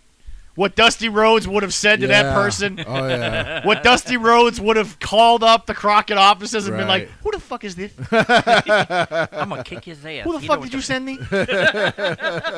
He wrote it down. By the way, I couldn't even write that shit down. I went back and I actually looked at all of Cody's other promos, and Brian Last was right. There's a reason why Cody is always holding the microphone like this. If anyone that doesn't see, I literally have my knuckles holding up a water bottle, but that's why the mic is being held there, and the other hand is doing something because he doesn't know what to do with it, because he's normally looking at the paper. This shit is so... And by the way, screw the... Look, Brandy's the first black woman executive. Look, I get it. And Cody had the balls to apparently say something about whether it's the sexism or the racism. No, your wife doesn't know what the fuck she's doing in wrestling. No. Shut the fuck up. No, she don't. Your wife is a wonderfully beautiful black woman who had a beautiful, healthy child. Right. Leave it at that and send her home, please. There we go. And you know what? No. You know what, Brandy? Brandy, I'm with you. I am now going to champion, put the belt on Brandy Rhodes, because let me tell you something. Do that. You know what, Jesse? Let's do it in New York. Let's go back to New York City and give Brandy Rhodes the championship. You know what? I got a better idea. Let's do it in Pittsburgh. Let's go back to Britt Baker's hometown. Let's do it in front of her hometown. You know what? I have an idea. Let's pull a Vince. Let's pull a Vince, folks. Oh my! Let's give Brandy Rhodes the AEW Women's Championship in Pittsburgh, Pennsylvania. Somebody gonna die. And you know what? Even better yet, let's have her put on a brown shirt while she does it. Because fuck, we can't make this any worse. We'll get him good. I'll see how good. You know, Zach, that was kind of a hot mess. You know that's true. But you know something better that's a lot better when it's hot, right? Are we talking about Al Sands, our favorite local boxer, and after a wonderful night of boxing that was hot and was full of fury, now we're going to talk about that wonderful Haitian heat hot sauce? There we God go. dang right. There we go. There we go. From something that made me want to vomit to something that makes me want to eat. Anyway. All right. Wonderful transition there. Hey, you know what? Brandy did talk about acid reflux, so there we go. Thank you, Brandy. All right. Once again, these two have no idea how I did it, but I got myself out of it. I got myself into Rose to the top, broke Zach. That's great. Oh, my God. This is what I can do. This is how I can get him. Oh, man. All right. But no. In all seriousness, it is two people who are executives because of their last name. And where everyone once thought that the Trump family are all where they are because of their father's name, their grandfather's name, obviously, they had the trust that was removed. I was about to say, all of the Trump kids worked in the family charity, which got shut down. That's why they're all not making money, because they're all unemployable. Right. I said it. Fuck you. Anyway. They're just a bunch of idiots. We are finally witnessing what happens when a name gets you a high-ranking executive position. I also think it's hilarious that Tony Khan, Body Slam, yes, it was late, but you announce it now that there's a show that is showing Cody in an EVP role. Right. And what's even stranger to me, and by the way, once again, This is where Jesse comes up I real. can put on my headphones. Yeah, again. yeah, no, you're good. Yes, you're safe now. This is where Jesse We're comes safe up. for now until we get to that fucking list. But We'll continue. get there. But anyway, Jesse, what's interesting to me, and this is something that is actually truly fascinating, Mm-hmm. Tony Khan is on this show a lot. Yeah. He is actually talking with Cody a lot. There's a lot of backdoor, closed-door meetings between these two. But the bullshit involving Anthony Ogogo turning on his mentor, which he'd known for 3 months, following the Olympics. Anthony, sorry. He's talking about Anthony Wake Me Up Before You a Go-Go. Thank you. Go. Thank Yes. We can do that again. Someone's got to pay George Michael's estate. Anyway, that's where our YouTube money's going to go to. Anyway, I hope Not all of it. but it's I just know. I need some but T-shirts. Jesse, I know this show is right now starting out way back when from where we currently are. Mm-hmm. But I can tell you right now,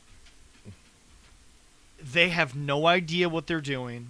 They don't know how this show is going to negatively impact them on AEW Dynamite. Cody is very unlikable in how he comes off. Not in the sense that he's a dick, not in the sense that he's entitled from his father's legacy, but in the sense that he just... I don't think he gets the business. I don't think he understands how this works. Let's be honest. Let's just be 100, as the kids like to say. Yeah. None of the fucking elite know how the business work. It's the one thing Jim Cornette has been right about. Mm-hmm. Even though, like I said, some of his old school tendencies, like he used to talk about, he's never been a big fan of, like, sometimes how Paul Heyman can run things, and Yeah. I'm just like, well, those are two guys who just run things differently, and I mostly agree with Paul Heyman. Yeah, okay, that's fair. But one thing I've always said he's right about was because his first, one of the first times you had me listen to him, he was talking about right before the first AEW Dynamite, Okay. and I think he was saying how, like, he was going to give them a chance, but he didn't really have a lot of hope because you got 4 guys, maybe Cody, or 5 guys, and then maybe Cody and Tony kind of can learn it, but the other 3 have no fucking idea what they're doing.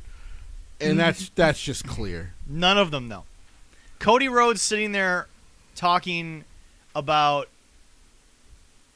it's wrestling, not ballet. What we do is it hurts. But to have guys backstage that you're featuring that aren't even featured on Dynamite or Dark, the fact that Sammy Guevara... Apparently there was a segment there was where a Evil point- Uno had his mask off. Like, well, that's great, guys. Show his face. Oh, like, wait a minute. Yeah. Wait a minute. Time out. Was that the Presto dude that I freaking saw that Probably. I recognized? So apparently, He called didn't know Sammy that? Guevara a dick. like so apparently AEW fans have been pissed off at the show because they did an episode where You didn't know that? where Evil Uno was on the show and he didn't have his mask on, and they were Funny story. pissed. I open did up. see that. Funny story. Yeah. I open up Google. The very first thing is Sports Kita. TNT accidentally reveals the face of Dark Order's Evil Uno. Yeah, but it's not TNT's fault. No. You had him on the show without his fucking mask on. Like, why would you do that to him? Kane later on in his career was happy to go ahead and take the mask off, try something new. But in the main points of his run, and it's something Mark Calloway, of course, is famous for, is you never really saw him off camera too much. Yeah. Because he didn't want to break the. We live in a different age now. I get it. Yeah. But like. So Rey Mysterio, as I told people, Well, WCW did that. but here's the thing: later on in life with his kids, for the most part, when he would go out in public, he would still have his mask on. Yeah. And it was just respect for his lucha heritage and Yeah. things of that nature. Yeah. And WWE was always very poignant if they were going to do interviews with him. You don't have to put on the makeup, Ray, but let's get you in the mask. But you know? but it's just what I'm noticing is Brandy is doing things that I'm sorry she's not qualified for. No. Her resume does not scream. Forget the branding thing, because at the end of the day, I understand there's a bigger thing to it. But at the end of the day, what are you doing? You're approving T-shirts. What do you, like seriously, like chief branding officer. I understand you meet with potential sponsors, this and that. We all know Tony's handling that shit. Brandy's just there because Cody's there. But it's just I get it. The veil has been removed. Correct. I am not here to harp about that. I'm here to harp and about... I will say this because I saw the preview for it when they were previewing the show. Yeah. I should see if I can find it. She is technically their boss. Now, she doesn't book them, thank God. Yeah. But she is technically their boss. I know. So she can call them into a room and talk something out. Because I know people would be like, well, why the fuck would Stephanie be talking to the wrestlers? Because technically, and even now more than ever, she's kind of technically the head of WWE. Yeah, exactly. She is their boss. So she has every right to be like, so what's going on? But Stephanie takes care of the business shit. That's what she went to school for. Yes. She's very good at it. I'm just happy they kind of got off the be a star kick thing because it was kind of disgusting. I agree. Yeah, no. But otherwise, Stephanie is where she should be, and that's now like Stephanie's actually qualified to do. Yeah, what and Stephanie and is she's doing. off screen and she handles all the business Yes. shit. And her husband and her father take care of the pro wrestlers. Yes. Not a problem. This is why. So when they previewed it, I was like, I'm not watching it. Because I saw that snippet, and I'm like, if I'm a guy who had been wrestling as long as like someone like Eddie Kingston. Now Eddie Kingston is respected in the business, and I'm not saying he would. He's an old school guy. If we got a problem, we're gonna try to either talk it out backstage or fight that shit out backstage. But we're gonna get fucking through it so we can move on. Yeah. But she's not calling me to no damn office. Like you are here because of your husband, and that's fine. But you can't talk to me about wrestling issues. Period. End of fucking discussion. And like I said, when he made her... It's one thing for Tony Khan to do with no wrestling experience, but Tony's footing the bill. See, here's why I don't care. Yeah. He's writing your fucking check. Yeah. So I've always said, if Vince wasn't involved in the booking, but he was writing the checks, and he decided to fire someone, well, guess what? He writes the checks. I've worked with someone who once looked at me and said, I take directions, not orders. Well, guess what? If the person signing your paycheck tells you what to do, I don't care how you took it. You do it or you're out the door. So I do agree with that. Now, I do agree. in wrestling, they're mostly contractors, but still, as I've always said, and most of them have the understanding, when you're contracted and you're getting paid for a job, if there's a problem, you guys need to take care of it. Yes. Because as the booker, I can take care of it for you. Oh, yeah. You're just not going to like how I take care of it. But Tony is also sitting here, and he's talking to Cody like Cody created some wrestling legacy that needs to be admired. Cody had a good year. He's had a good year. Yeah. A few years, but yeah. Well, but Jesse, at the same time, and we'll get to this in a little bit here, he was another idiot who bleached off of the Bullet Club name. At some point he was. We'll get into that. Yeah. It was the hate for WWE. By the way, they actually dropped WWE's name. Way to go on that, Cody. Couldn't even call them a company up north. You had to drop their name. Way to go on that, you moron. Because again, it's the subconscious visual of things. Mm-hmm. It's moments like that. It's moments like so many others that were in the show that proves to me he's got no effing idea what he does. You can get mad at Vince for not acknowledging other companies, but here's the deal: when they say Japan, nobody's immediately jumping in. I mean, unless you're a smart fan, nobody jumps to New Japan Pro Wrestling. They just jump to you were in Japan. Yeah. And now most of the time since like 2018, especially since AJ got there, they have no especially since Brock and AJ were there. Yes, exactly. Yeah. Like they'll say New Japan Pro, right? And that's and like I gotta tell people, the big reason is Vince and Antonio Inoki have an absolutely wonderful relationship. Yes. So they don't mind name dropping each other. Yes. But I had hope. A little bit of hopium when it came to AEW with Cody, because I thought to myself, I think he can do a leadership role because his brother has an understanding of shit. So even if he Dustin actually called out Cody, I'm sure in the first episode, because Ricky's there, Ricky's nervous, and Cody said something, I don't remember what it was, but Dustin... Wasn't that about his injury or something? It was the promo that Ricky was going to do to basically say, I'm still here, I'm just not wrestling for a little bit. It happened, I'm still part of Team Taz, I'm just not wrestling. And Cody's saying something to Ricky, and Dustin even tells him, you're going to make him more nervous. Right. And yeah, maybe that was a fun-loving little, poke thing, but it's just... Everything that this show could have been is marred by the fact that it is focused around two people who are acting like they've been doing this for 20... Honestly, if Triple H and Stephanie do this, that I'd want to see. Actually, I have no interest in seeing that. No. But see... That'd be interesting. No, but here's the deal. They're smart enough to keep it outside of their girls, outside of their home life. They're smart enough to do that under the umbrella that you're going to see a lot of the backstage stuff. Everything I've heard from Shawn Michaels about their relationship, I'm like, I don't want to see those two on TV. That sounds fucking boring. No. But they would make it interesting. But Jesse, that's my point. Brandy and Cody are actually just showing their daily life with the camera in the room. And I'm like, look, I get it. I hate reality TV as much as the next person. I didn't come here for that, but that's most of the goddamn show. But I've also said that's not Triple H's style. No, 100%. The only time he allows people to see the backstage is when it pertains to them kind of reliving a moment. Exactly. That they've already done. Yeah, exactly. Because otherwise, that's not his style. I could do a reality show that could be more exciting, I guess. And it's just me sitting at home playing video games or seeing the cat bring on a mouse saying, are you going to eat that damn thing? I had a fight with her on that one. I do not know how much longer TNT is going to tolerate the fact that this...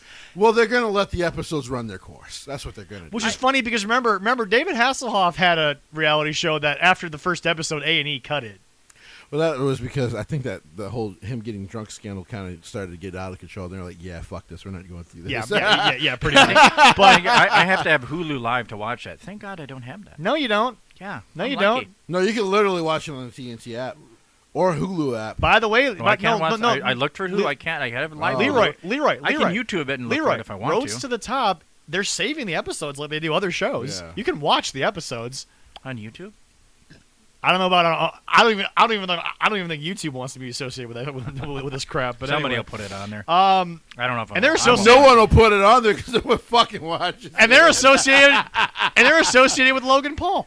Anyway, yeah. So now you're gonna go that low. All right. So now to continue on to their actual show, yeah. AEW Dynamite, folks. The Abyss is back, and I have not told these two gentlemen, but boys.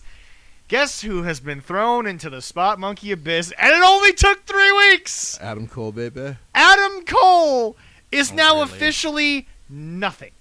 And I'm going to explain why. Jesse, what was the spot with the camel clutch?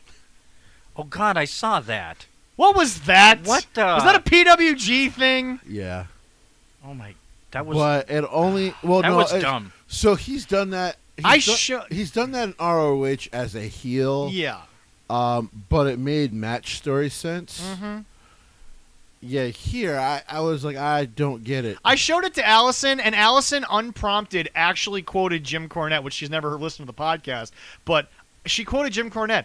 Yeah, okay, the best years of Adam Cole are behind him. Well, I watched that. Those 5 years in NXT, he's not getting those back. Now, okay, he may not want them, and that's fine, but don't sit here and tell me Tony Khan's about to book him any goddamn better than he was in NXT. No. Screw that. I watched a video, and the Young Sucks bouncing off the ropes. They stop and kiss him on the cheek. I'm like, were they supposed to what the is that? Was that always the spot? They've always kissed him on the cheek. Yeah. No. I understand that, but no, Jesse, was that always the spot, or sometimes do they kick the person in the clutch? So in the clutch, they would usually do their stupid like fucking brother tag team super kick. Yeah. And then Adam would let go, and then they would do the kiss spot. Because to be fair, there used to not be a kiss spot. Yeah. They actually came up with that. Kevin Steen actually came up with that move where he would camel clutch them, and then the two brothers would kick, and then Steen would pin. usually we get a kick out like at 2.5 and stuff. Yeah. Because it's a triple, because it's a 6-man. It allows you to do a triple tag team move, which is cool. Yeah. It's a 6-man. No problem with that. In the right time, that would be good. Yes. But just, I'm sorry. If you're looking at me and saying just because it got a reaction from this, I'm just gonna say it. It's unpopular. I'm just gonna say it. The Elite fucking suck. They suck. They've always sucked. Now hold on. No. Okay. They've never been any fucking good. Yep. I've been very respectful of the Elite for 13 years, and now I'm just gonna say how I feel. Yeah. Damn. I was very, even as a fucking rude 18-year-old, and you know how rude I was when I was 18. Yeah. I was very respectful of them. 32-year-old me no longer cares. They fucking suck together. Every time the Young Bucks get a great, talented wrestler into their grasp, it sucks. You want to know why? Because to me, so I know people have been asking me, like, man, you guys call it Spot Monkey. I'm like, you know what? I don't even believe the whole company is Spot Monkey anymore. It's just these ass clowns. They just spot, mean. I do that. Even when they were baby faces, we're going to play it off, and then we're going to fuck up the whole heel to baby face concept.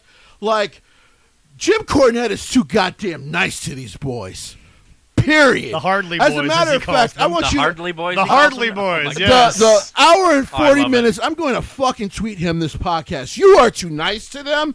They are the and I'm in their age group. Yep. They are the worst. Yep. They are the worst. So to me, I'm watching this 10-man tag. Yeah. I forgot it was fucking 10 of them. Oh, was it 10? Yeah. And by the way, Leroy, Brandon Whitemeat is still out there. Oh God, I'm not even. He's a waste of fucking air at this point. The guy's had the mask on longer than Bob Orton had the cast on. I'm not even kidding, folks. He's actually he broke his nose like 6 months ago. Good job, Brandon. I mean, way to come back. This is what you wanted to come back to, huh? Yep. Are you gonna tweet him through our official Twitter? Yeah, I'm account? gonna tweet Jim Cornette through our Yeah. because That would be fun. he's too nice. He does it in a very joking way, even though they kind of upset him a little bit. Yeah. He's too fucking kind. No, they're fucking trash. People. Oh, by the way, Leroy, Adam Cole also not in a match, but in a really just outlandishly stupid segment, Adam Cole tapped out to Jungle Boy. What? Yeah, so that was 2 weeks ago, though. What? I think. Wasn't So it? Leroy, so Adam Cole is the fall guy for Kenny Omega at this point. That's not hyperbole. That's he's gonna fact. be the guy who kicks Adam Kenny Omega. Adam like. Cole gets put in the snare trap by Jungle Boy after a really bad-looking brawl. Everybody in that brawl looked terrible, and there were good wrestlers in that brawl. Yeah, that was a couple weeks ago. Yeah. Yeah, it was a couple weeks ago.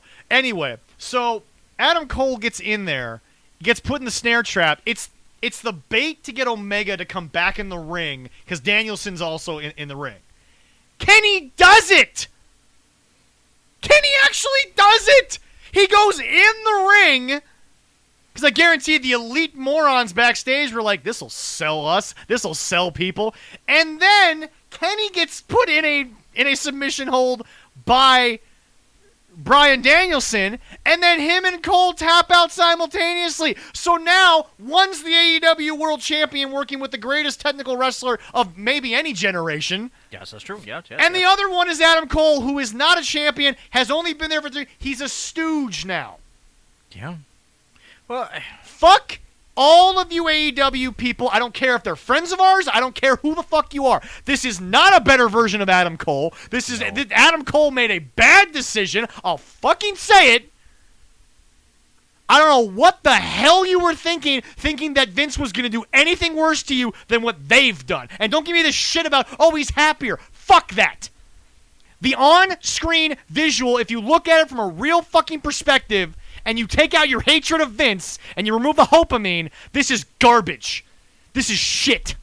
And by the way, I do agree. It doesn't even help Bryan Danielson's case overall because he's fucking beaten 3 of them already now. He's literally dominated 3 of these guys already. So now all you're doing is just telling. He actually got a match out of Nick Jackson. Right. Nick Jackson had a good match. Well, he's capable of it. I've seen that in New Japan. Yeah. But then again, Who was calling it? Gato is fucking amazing. By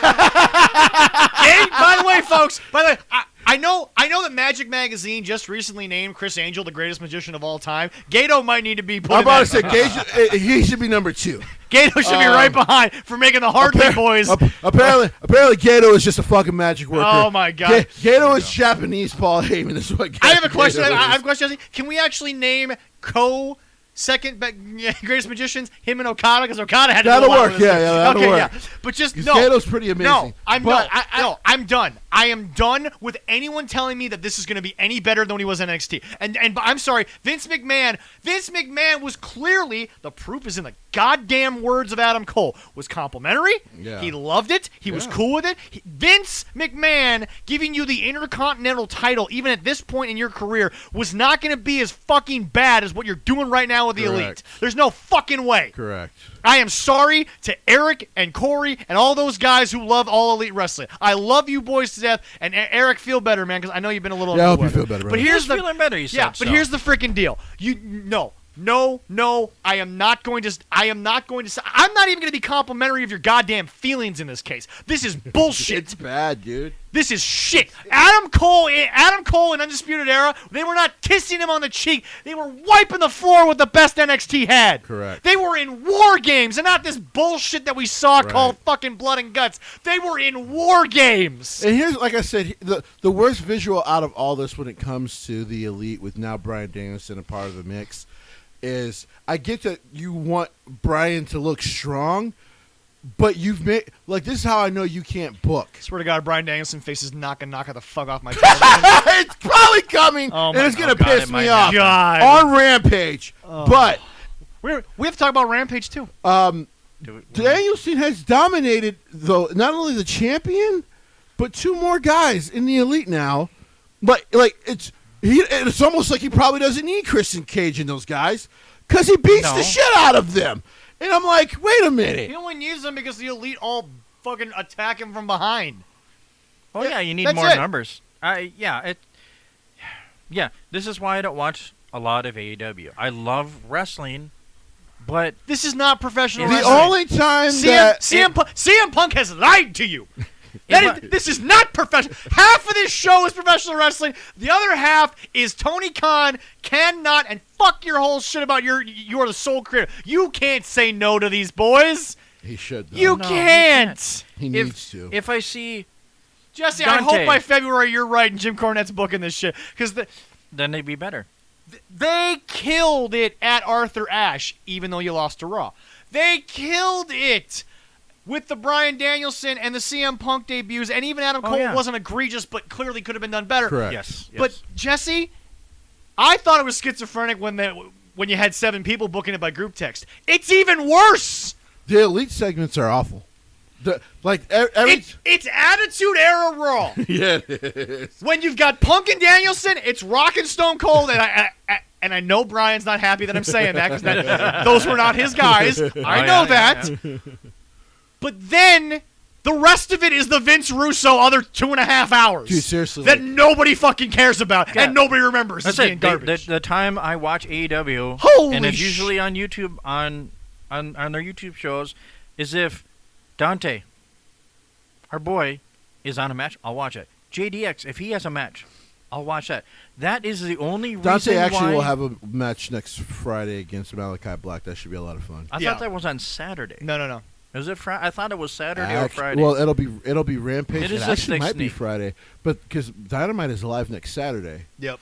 Yeah, there and I watch. The only I watch, positive That's the only move thing of- I watch. Oh god. Everything else, I don't want to. I see the highlights, and that's all I want to And watch. I understand that if we ever have Justin on the show, I'm not going to rip Cody because obviously right now he's at the Nightmare Factory. He's Justin's working his. I have ass no on reason there. to rip the Nightmare Factory itself and none of that because they do great work with a lot of young talent. I am ripping Cody for what you have visually put on my television. Right. Because it has not been good. Oh yeah. Well, yeah. their own fans can't stand his segments anymore. No. Let me the hardcore of their fans. 'Cause Yes. I'm a fan of pro wrestling, so like I said, there are things that I do like on the show, which I will actually get to. Yeah.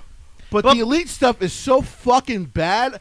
What was Brandon Cutler before this? Help people out. So you don't have to go into the detail. Think Brandon Cutler was a really good, mid-card wrestler. Really good mid-card wrestler who was capable of doing actual comedy. Now, whatever the fuck this is. There is actually a way to do wrestling comedy. I don't know what this is, but it's not wrestling comedy. Brandon Cutler was capable of telling a story.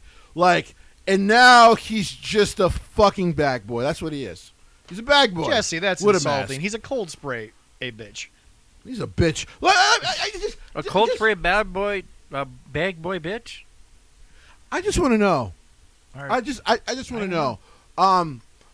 Carl Anderson, since you guys like to show up to fucking Dynamite, so you have the numbers game and it looks good because you guys are all fucking weird. When are they going back to Japan? I'm about to say. They said they would. As much as you've bitched about WWE. Yep. And they paid you well, by the way. And as well as Impact has treated you. Yep. Man, since the Tongans showed up, you haven't been back to New Japan Strong. Just saying. All I'm saying is the Elite shit is terrible. TGB, the Good Brothers, want nothing to do with GOD. I mean, listen. They want nothing to do. They're going to get that fucking work. They're going to get... listen, what I'm going to do is I'm going to watch it, I'm going to record it, and I'm going to send it to fucking Leroy, and I'm like, enjoy 15 minutes of pure entertainment. Because they're going to give them the work. Yeah. Especially Carl Anderson's fat ass, who probably is going to get divorced from that hot Asian wife. But let me say this. I love hot Asian wife. She's gorgeous. But hot Asians. I just don't understand how, with all that talent, this is the horse shit you do. No one's this is why I'm like, as much as people want to get mad at Vince for booking at times, you should be even madder when you watch this shit because they booked themselves. And this is garbage. I'm finally showing Allison peak Prince Devitt. I bet you Christian Cage regrets shit right now. A little bit, yeah. Probably. The only time he looks good is when you see him on Impact on Thursday nights. Yep. But here's the deal. I'm showing Allison peak moments of Prince Devitt in Japan. Yes. And Carl's all over it. That was good, Carl. She's even said, "Where's that Carl Anderson?" He's dead and gone. And I'm like, well, honey, honey, he died when he lost the G1 final. Anyway, right. Well, here's the thing. No, I was like, no. Yes, it was the G1 because remember, Switchblade beat Kenny in the New Japan Cup. Because here's the thing. He died. New Japan's tournaments are always great. Died when he killed his own fucking personality. He wants to say Vince did it, but Vince allowed them to come in and be themselves. Oh, yeah. And then work with AJ. That first night. They were hot. They were hot. Oh, yeah. And apparently the story goes is Vince actually was like, hey, I'm going to let you three boys I'm going to give you an idea, you tell me, and we'll just work off of you guys' idea. And it worked for a while, but apparently a certain bald-headed bitch wasn't happy with the stance because they didn't have the tag team championships right away. Well, America knows Luke Gallows. They don't know who the fuck you are. Let Vince allow the American audience to see who you are. Like what? Like so Jim Cornette wants to, and because then we're going to get off the Elite segment because this goes right to the fucking Young Bucks as well. Yeah. Jim Cornette talks about, and I mean he talks about it in an old school way. So me and him, I only half agree with him. Right? On it. Yeah. But he talks about the entitlement, it seems, of the New Age wrestlers. Yeah. Well, Carl Anderson is insanely fucking guilty of it, and the Young Bucks are the worst.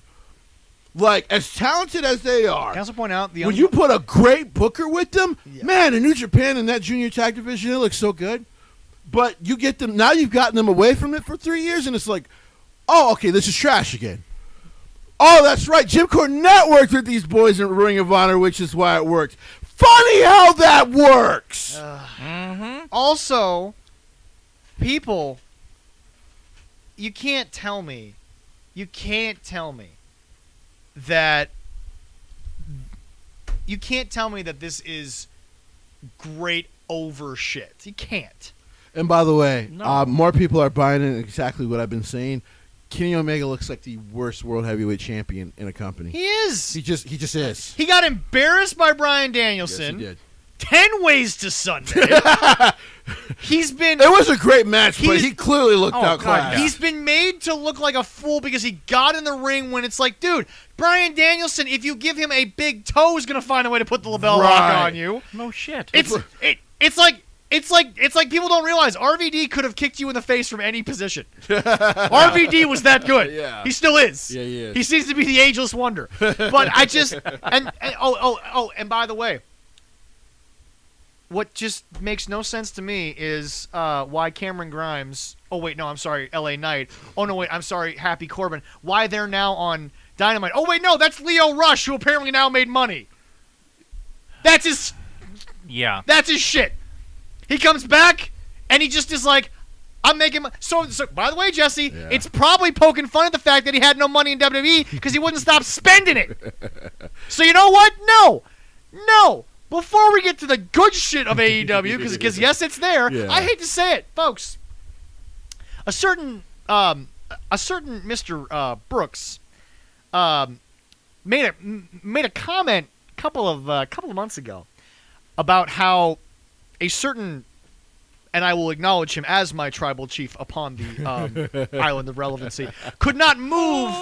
And by the way, that theme music, I'm actually getting really into it. I'm actually cool with Roman's theme. Some people were like, wait, why? And I'm like, seriously, just understand the character, and then the music will make way more sense. It's great. But no, it's just, he said that a certain tribal chief, which not only pushed SmackDown back over 2 million, is now averaging over 2 million. 2.5 now. Yeah, something like that. Yeah, sounds well, this past week was 2.3 or something like that. But folks, Rampage was 436.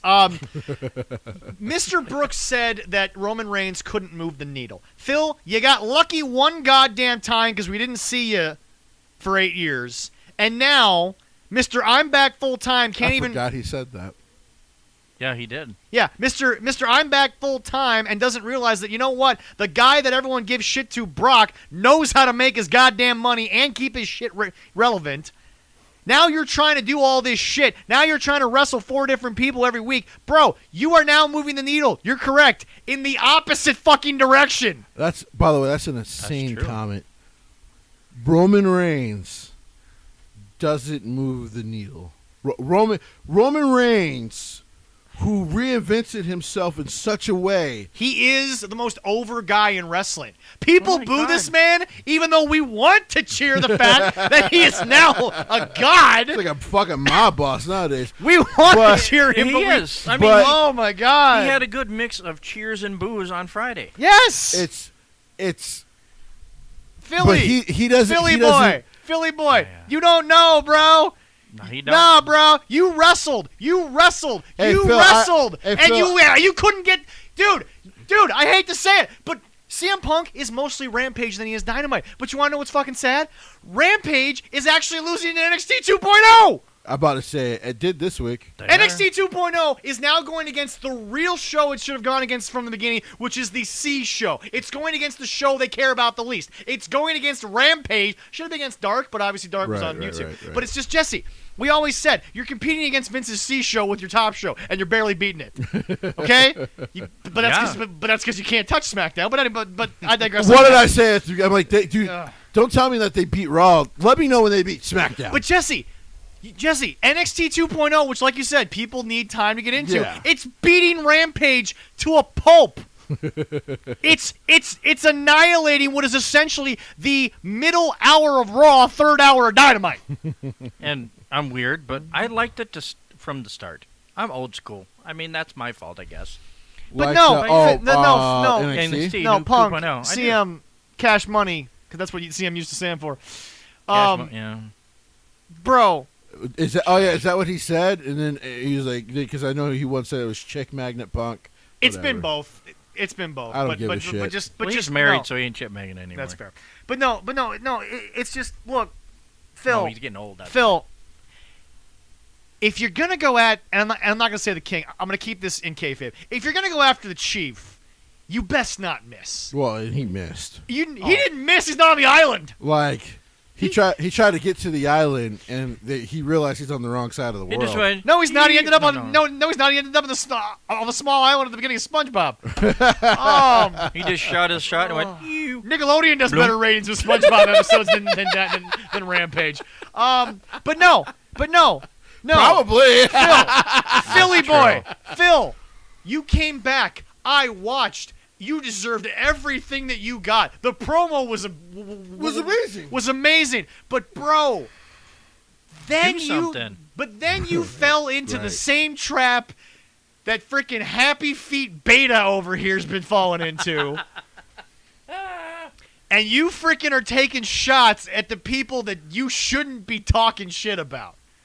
Well, and everyone's like, Punk hasn't referenced WWE. I'm like, have you not been watching? I'm about to say, all he does. every damn minute. Have you not been watching? Like, all he does. Oh, no, but Jesse, this is the modern day. Well, he didn't say those letters. Are you people this fucking dense? They are. These people can't see the goddamn forest through the trees. Because the trees are what he says, the actual words, and the forest is the fact that he's not been in wrestling for 8 years because of WWE. That's what he said. Okay, he made reference to him when he sat down cross-legged in the middle of the ring. Because He Jesse, didn't quick say question. a word. He quick just question. did something. Did he do that in ROH? No. Okay. Not often. Not often. So clearly that was something he did constantly on WWE television. Mm-hmm. Okay. His big moment. Quick question, Jesse. Where'd the S chant come from? WWE. Television. Right. What are they doing every day on Dynamite when Ron Danielson comes down the thing? The yes chant. They're chanting yes. Though he is, I know he said he's been working on trying to get people to not do it.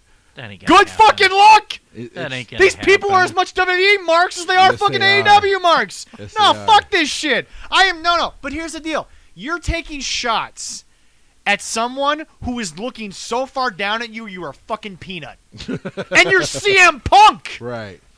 But because you were gone for 7.5 years, because this guy was not only put in a prominent spot from day one and has been killing it, regardless of how the fans felt about it, when he finally gets into something that he can sink his teeth into, and he finally gets not only the treatment of his wonderful father and uncle, but he also takes the fucking bull by the horns and is controlling the backstage the way he should.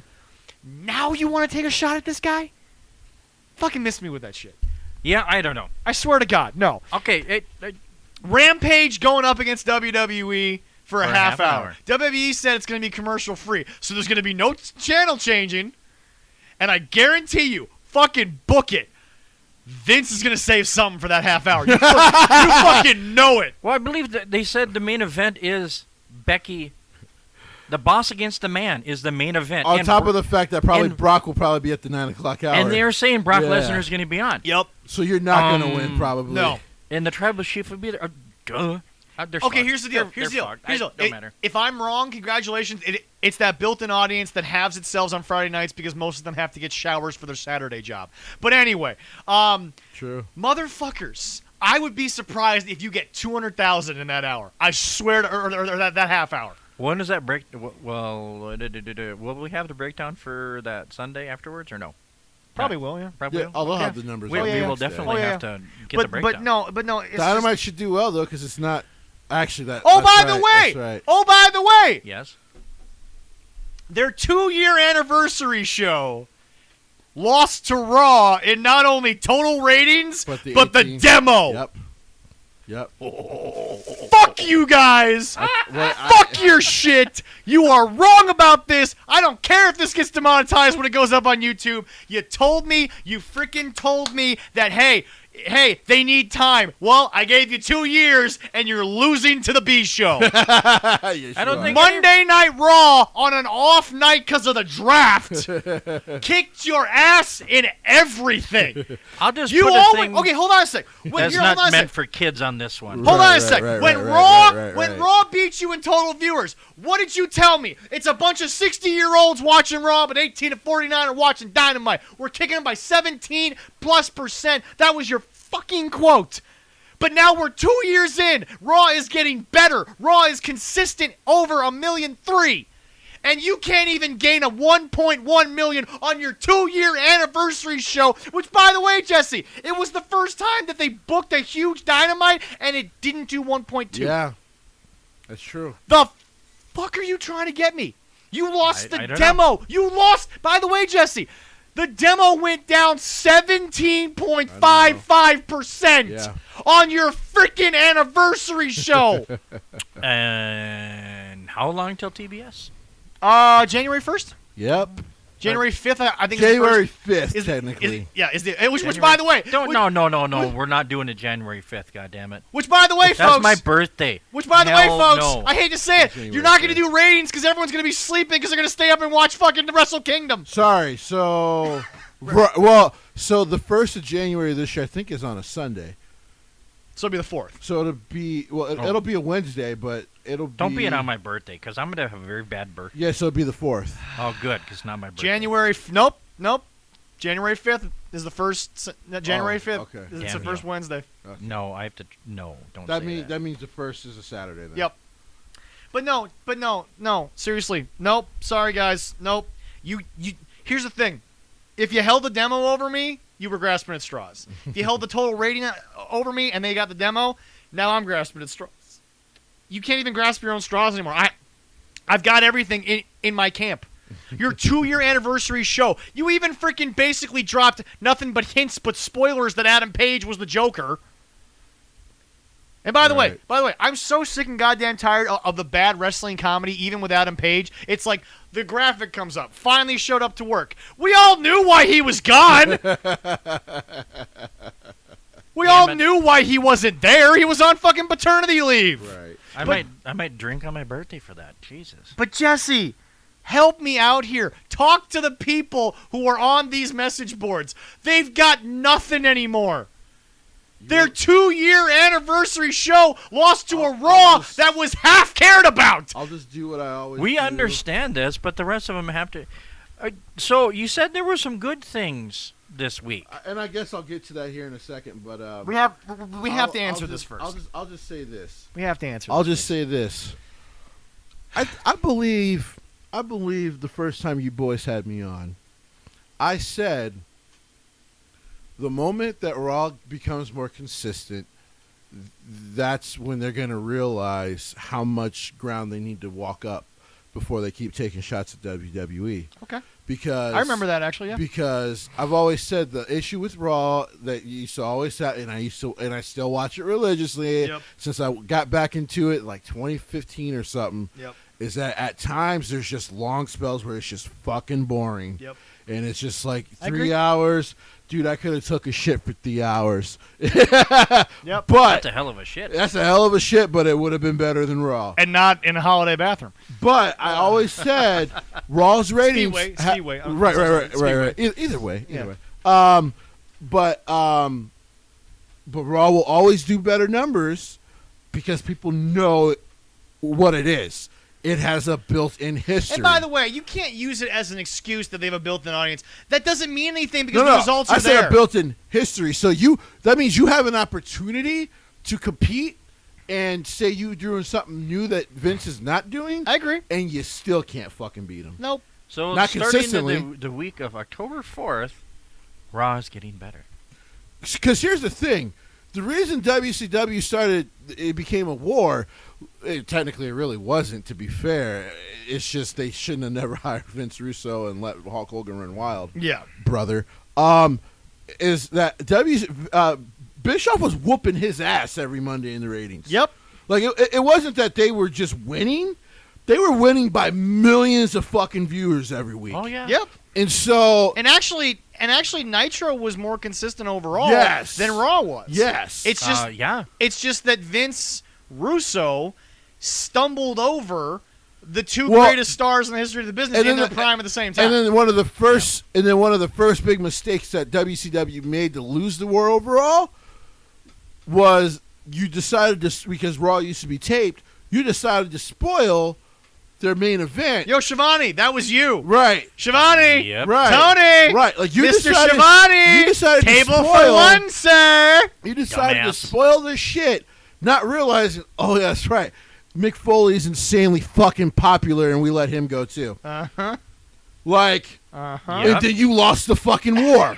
So, like, 88,000 households. I will never switch the channel. More than that. I think they said. I think Jim Cornette said they lost 450,000 people. Yep. The moment they said it, as that match was going on. Oh no, it was 450,000. Yeah. 88 was the weeks they. Yeah. 83. 83 straight weeks. Yeah. But yeah, like on the 84th week, you fucked it up. Well, no. Actually, it's funny, Leroy. If I may use a line from your religion, on the 84th week, Foley did become God because he changed it. So does this mean that Mankind is the actual demo God? Probably. Mick Foley is the greatest love of all professional wrestling fans. Yep. So here's the thing. He's our greatest guilty pleasure, but you know what? I don't feel guilty about that. I'm about to say it's not even guilty. No. We love Mick Foley. Oh, God. I'm so happy I got to meet him, get a picture with him, get an autograph with him. It's so happy. It's one of those things. Boys, you haven't consistently beat WWE and shit. No. So like, you beat NXT. We could all right. Golf clap. Golf clap. Golf clap. That's not impressive. No. Because even though NXT we Chronicle was the better show. It really was. It really was. But here's the thing. What's wearing off, Jesse, before you continue, not to interrupt you. What's wearing off is the fact that there are fans who were mad at Vince, who are now realizing, like you did once you got out of your anger for Vince, that at the end of the day, fuck how I feel about the man, his product's better. End of conversation. Now, like I told people, though, between 2013 and 2019, right before the pandemic, New Japan had the best pro wrestling on the fucking planet. I agree. I agree. Now, Jesse, quick question, because I've been meaning to ask. Might as well throw this out to you.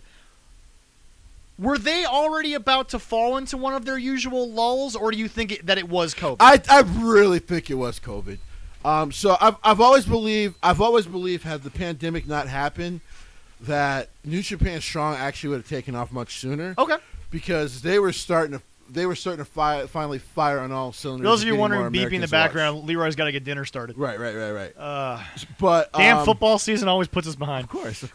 But yeah, so it's one of those things where it's all I'm saying is consistently beat Raw for 4 months, and then we'll have the conversation. But like right now, you're not even going to come close. You're just not. And overall, I was gonna get into this really quick. The what was it? The shot from Tony Khan. I took nothing out of that. Here's why. I personally have Twitter shot. Right. So I personally have a belief that these two men, Vince McMahon and Tony Khan, I really do believe that they now have a working understanding that him rising his ship is not a bad thing for WWE. No, period. not at all. It's like it doesn't hurt. Because I hate to say it, Jesse, we're wrestling fans. We watch the good, we watch the bad, we watch the ugly. Correct. Okay? Sometimes it's all on one show. People are watching Raw and adding to the ratings of Raw. Even if you hate watching it, well, you're adding to the ratings. Yeah. So and we'll get into a certain magazine here after we're done with this review. That you've been itching to do this. Oh, because it's the writer of that article I've had a problem with for a long time, but it's one of those things to me that so Triple H made the joke at the Hall of Fame induction of DX, he'll buy that pissant company and then fire you if he wanted to. Yeah. Which, in all financial reality, is true. Yes. Well, yeah. Because here's the deal. If there's one thing that Shad Khan loves more than his kids, it might be the fact that they're just going to give Shad a bunch of money for something that Shad doesn't give a shit about. He's got a lot on his plate with the Jaguars right now. He may have given Tony the run of it. Yeah. Shad's name is on that legal document. Well, yeah. You goddamn well know yeah. that. Because guess what? Shad could say, because by the way, by saying let your sister and you blow my money, Shad, we know that they have no real money of their own. Probably Tony's not. Tony Khan is a billionaire in family name only. Yeah. Shad Khan is the man who is the Pakistani kid. Thank you, Cody. Right. Who got the single, bumper. Right. Thank you, Cody, for giving us a history. Which is a fucking terrible promo. Oh my god. But the shot itself, I was like, whatever. I'm like, it has half a chance at doing it because I forgot it was on FS1, and I hate when SmackDown is forced to go to FS1 because Fox forgets to fucking tell people that SmackDown's on FS1 that week. Well, they were talking quite a bit about it on Friday. Yeah. Okay. They have been advertising it quite a bit. And I know a lot of people don't have cable television, but even if you went and signed up for Slink for the week for like the $7, you can get FS1. So just to let people know if you are actually into SmackDown. Yeah. But otherwise, I'll watch it. Now for the last bad thing on the show, and that is this fucking idiot Cody Rhodes. Listen, man, sometimes it is not a bad idea that if the crowd is telling you they can't stand you as a babyface anymore, oh god, do something different. He's trying so hard to get the face love back. He's trying so hard. Here's the biggest problem. Too hard. Here's the biggest issue. And how are you going to make Arn Anderson, even if half of AEW fans don't even know who Arn Anderson is, how are you going to make Arn Anderson into a heel character? It's impossible. Because, unfortunately, there's a lot of us who do know who he is, and we love the shit out of Arn Anderson. We love the shit out of the Enforcer. We will not be booing the Enforcer at any time. No. Like, mostly because the Enforcer could still give Jesse the Spine Buster and maybe rearrange a couple of I don't things. know if he'll give me the Spine Buster, but apparently he'll pull out a Glock. He will. He will. He'll pull that Glock out. And another reason why I love him, isn't he from Minnesota? Yes. Yes, he is. Yes, he is. So, good old classic. people used to get mad when Vince would not turn John Cena heel, and John Cena didn't admit it. That was his idea. A part of it was his idea. Hard to believe Vince let people do what they wanted. Huh. What a concept. Especially when they're the top guys. Yeah. But shocking, isn't it? But if there's anything Cody should learn, is that there's a guy who used to be a babyface people can't stand, who was like, fuck it, I'll come back as a heel. Like, I've always wanted to try it. Yep. Paul has this incredible idea for me. Let's do it. Open-minded to it. Yep. And guess what? He is now the best thing in fucking professional wrestling. Forget about Reigns. Forget about Reigns. What about Becky? Dude, I watched Becky's working as a heel. I watched the New Japan She's not show. working that well, but she's working as a heel. No. Becky's exactly where a heel should be. They actually are booing her. Right. They love her, but they're booing her too. So I watched. This is actually working. Do you want to know how popular Roman Reigns is even as a heel now? I watched a New Japan show, and usually you'll see all the factions, Kota Ibushi shirts, things of that nature, Tanahashi shirts and stuff, of course. There were so many Tribal Chief shirts in the crowd. Yeah, I'm like, holy shit. Yep. Wow. I'm like, the guy's awesome. The guy might reach Stone Cold levels maybe if he keeps. So apparently he was never supposed to stay heel this long. But I'm almost like, if I was in Vince's ear, I'm almost to a point where let's just keep doing it. Because he seems to get more and more fucking popular the more we do it. It's incredible where this went. Because, Jesse, let's be honest. When it first started, we're like, okay, it's believable. Right. But this will go on for what? A couple of months? I said like 4 pay-per-view? months. We're over a year. We're well over a year. It is over a year. And he's the people are like, I fucking love the Tribal Chief. I am acknowledging this man as the best in the business. I forgot when I did acknowledge him, but I've acknowledged him for quite a while. Quite a goddamn while. So, Cody, you've seen this happen now over the past year. The one thing you're very good at doing is, you used to be good at doing, is seeing a trend and going, let me give it a shot. Just be heel Cody again. That actually helped get you over. When you left WWE. Just dye the hair. Go back to your natural hair color. Go back to being the Nightmare in which you basically just flicked everyone off when you walked to the crowd. Try to break up Bullet Club. Yes. Like, dude, like That failed miserably, by the way. Have the wife with them because they'll hate her, dude. They already hate her. I'm about to say they already fucking hate her. So they'll hate him even more now. Let me point something out. When you go back to Arthur Ashe Stadium, I actually think the moment that show hit its lowest point, and call me racist because we all know it's not true, it was the moment that She Brandy got her walked stupid out. ass in the ring. No, it wasn't even that. It's when she walked out. Jesse, That was bad enough. Jesse, no one wanted that. I just New York did not care that she was there. Well, she did get booed when she walked out. But here's Yep. the thing. To me, it wasn't even when she came out because I was just like, oh, okay, well that means I'm happy to see she got herself in shape. Cool. Yeah. She It looked was when great. she I'm not hopped- gonna take that away from her. When she hopped Into the that ring. dump truck ass, which I love that dump truck ass. Don't get me wrong. Yeah. But she hopped that ass in the ring to flip off Malachi Black, who she had no interaction with before. Not a one. I'm like, what Leroy, the fuck is going Leroy, on? Leroy. Well, he slapped No. her husband. No. And No. He just threw him out of the ring. Right. That's all it was. Right. He threw him out of the ring.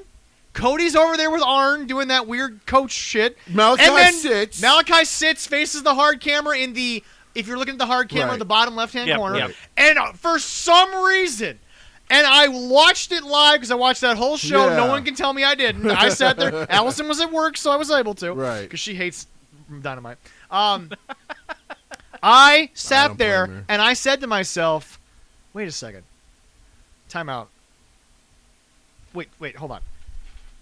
She's actually in the ring. By the way, the camera guy didn't even know. You want to know why? Because whoever was in the truck was watching Arn and Cody, and then at the end of the finger moment, They got a camera near her finally. they went back to the hard camera, which showed it in the bottom corner. The hard camera wasn't even pointed at it. Right. There wasn't even a camera in the corner. I Right. guarantee you no one knew that spot was coming. No. That was Brandy making a creative decision when, again, bitch, you ain't qualified to do it.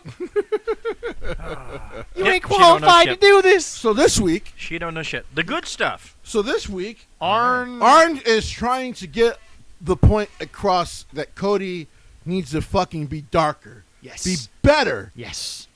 Because, like, even the fans fucking hate And you now. sadly, Arn had to travel to Atlanta to do it. He did. By the way, folks, can I That's point too something bad. out? Time out. Wait a minute.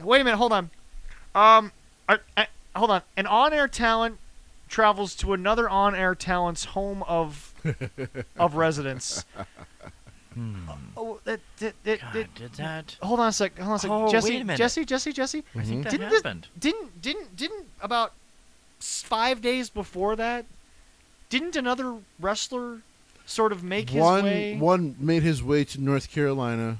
Asheville, Yeah, North yeah, Carolina. yeah. To, just slightly up the interstate there right from up the Atlanta. interstate yeah, there from Atlanta. right up the interstate. Yeah, I do recall To go that to a too. beautiful home. Yes. Very beautiful. A lovely home. The wrestler has 2 girls. Yep. Very lovely girls. Lovely artwork on the wall. It was. I'm Yes, sorry, yes. Seth. It was. I mean, it It was was. absolutely And the lovely. backpacks were really cute. they were. Yeah. Yeah. I think I got one of them at my home. He disrespectfully drank his orange juice by putting his Holy feet up on his shit. table. Oh.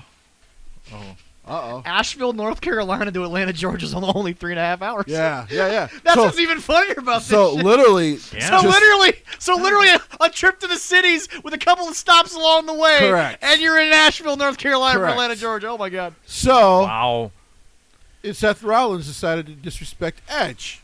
Which, by the way, all he did was sit in a couch in a very awkward manner and apparently throw an apple core on the Listen, ground. Hell in a Cell alone is apropos to me when you come into my house and put your feet on my fucking table. I must kill you now. Yes. Like It you, looked like you Seth might have pooped himself. like after you putting your like you telling me my kid's artwork isn't good. Now Leroy might kill you for that. Yeah. But I'll let that go. Yeah. But you drinking my orange juice and putting you sat in my man cave.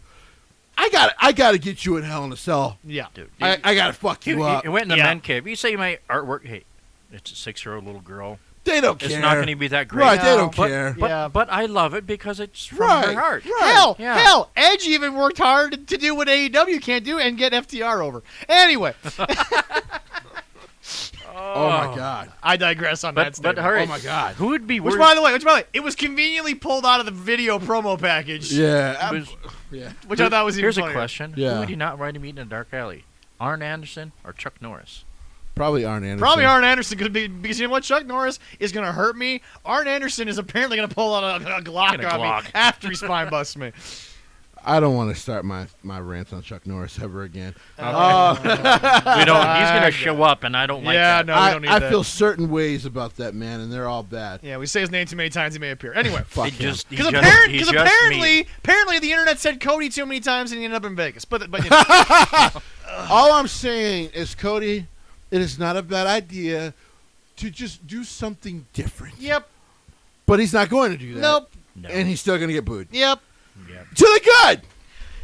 I actually thought the Leo Rush thing is good. So Leo Rush, as a manager, is working with Dante. Yes. And I was so- worried about Yep. that. Yeah, and he's kind of But we love Leo when he talks. correct. We do. Yeah. We He's love going to him. have a match with Matt Malachi Black. Sydal. Oh, Yeah, he's With got Matt Sydal. Sydal. Yep. Because he doesn't think Matt Sydal should be in a tag team with Dante. Yep. I actually think I like where this is going. Yep. Because it probably could involve his brother when his brother's fully healthy. Yep. So I actually like where that's going. So Yep. that's one. I really like that segment.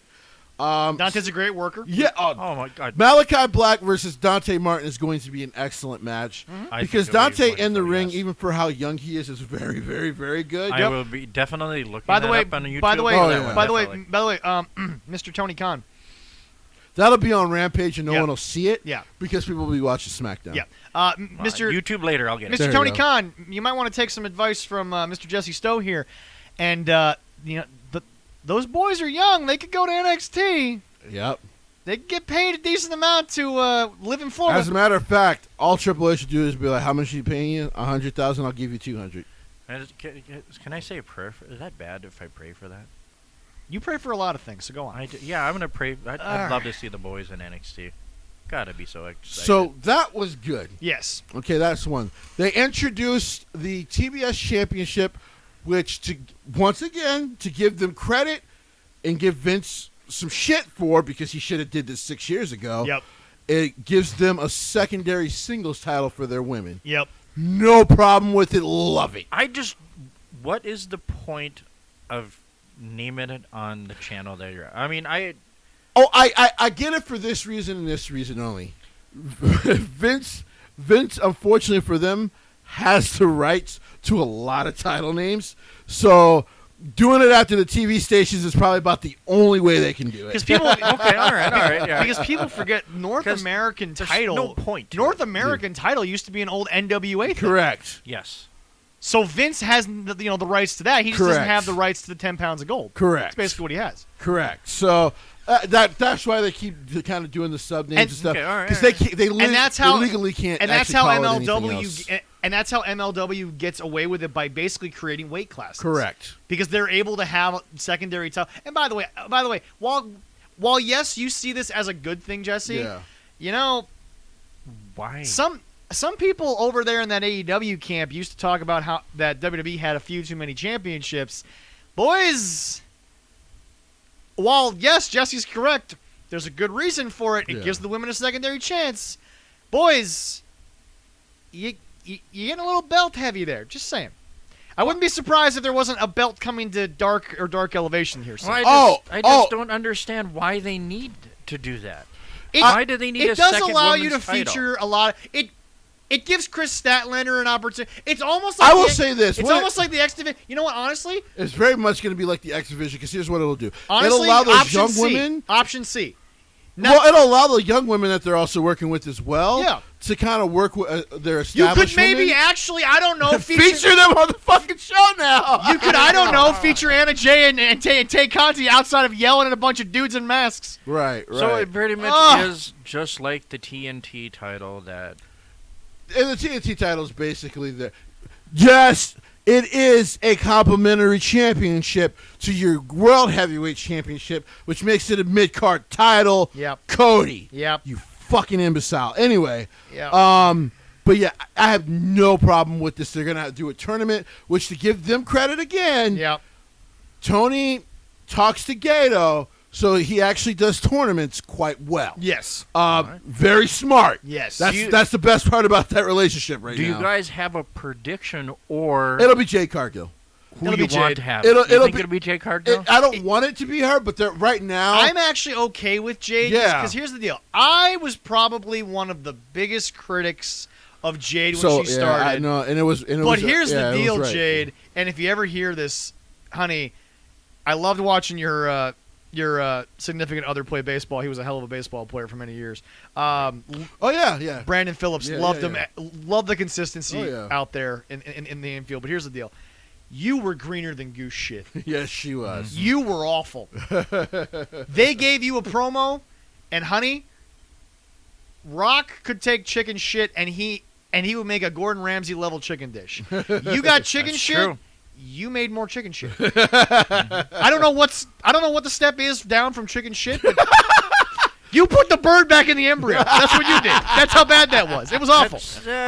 That's probably about it. I've yeah. looked for you in cars. I've looked for you in bars. That was an actual thing that happened. Yes. But anyway, no. Jade has come a long way. Mm-hmm. She is somebody that I think, whilst maybe can be a top 4 person to feature in the division, is someone that I do think, okay, let's capture something. We don't have to give her the Britt Baker treatment Correct. yet, but we got to give her something. We can't just let her fester because she'll lose it. Plus, this year they've already booked themselves in the fucking 2 terrible corners because now you have Chris Statlander and Ruby Soho In limbo? in limbo. Yeah. Mm-hmm. And by the way, Jesse, Good job, and by the way, guys. Jesse, it's funny. They didn't even continue to book Ruby Soho for you to be right. I know. They have no idea where Ruby's going right now. That's why. Listen, I had no problem with her debuting in the Battle Royal None. because losing in a Battle Royal does not hurt you. Nope. Period. No, it does not. Somebody yeah. can get lucky and throw you over the Yep. top rope. It protects everybody involved.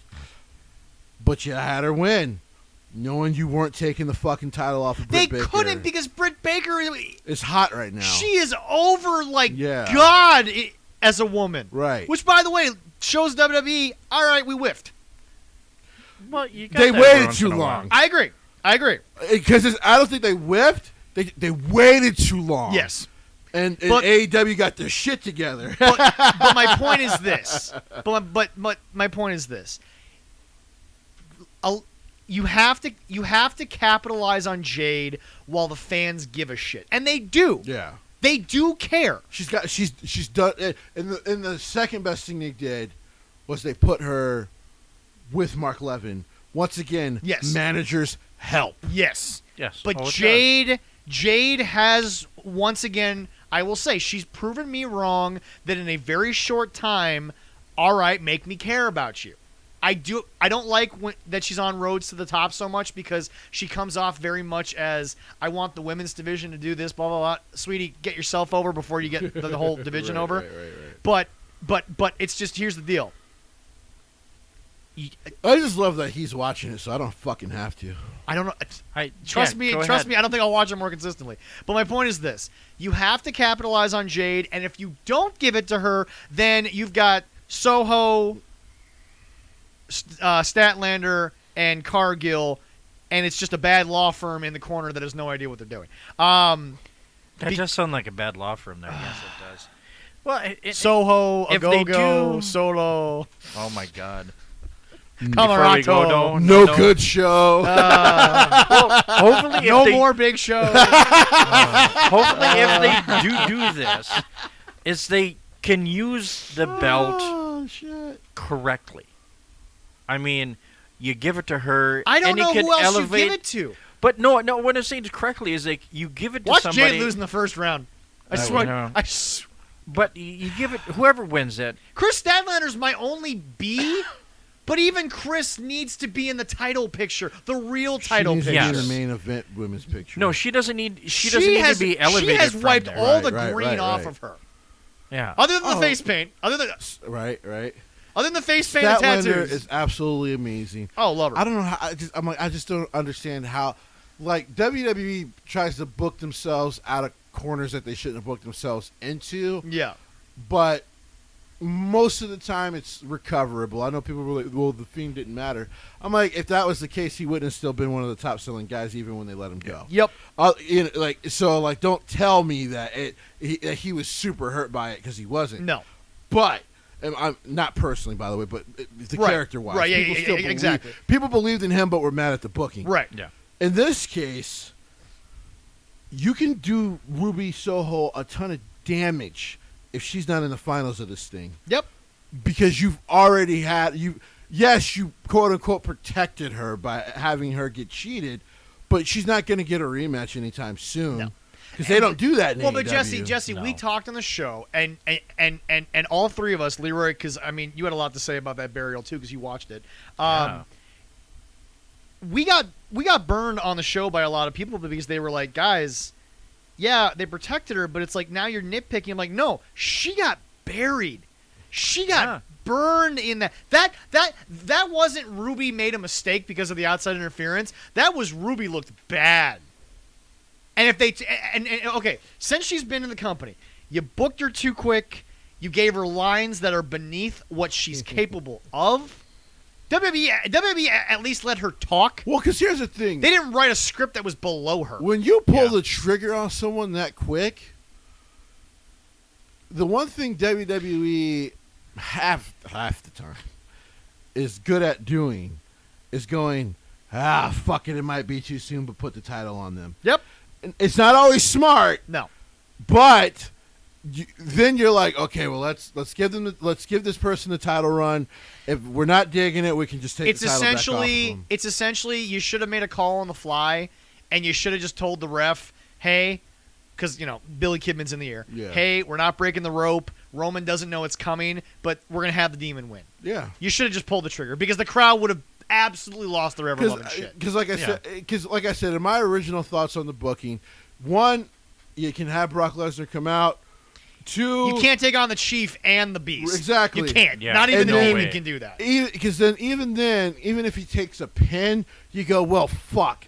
How's he? Because maybe Because Brock was again is the single most believable thing in wrestling. correct. He is. So like, Did you see the new shirt?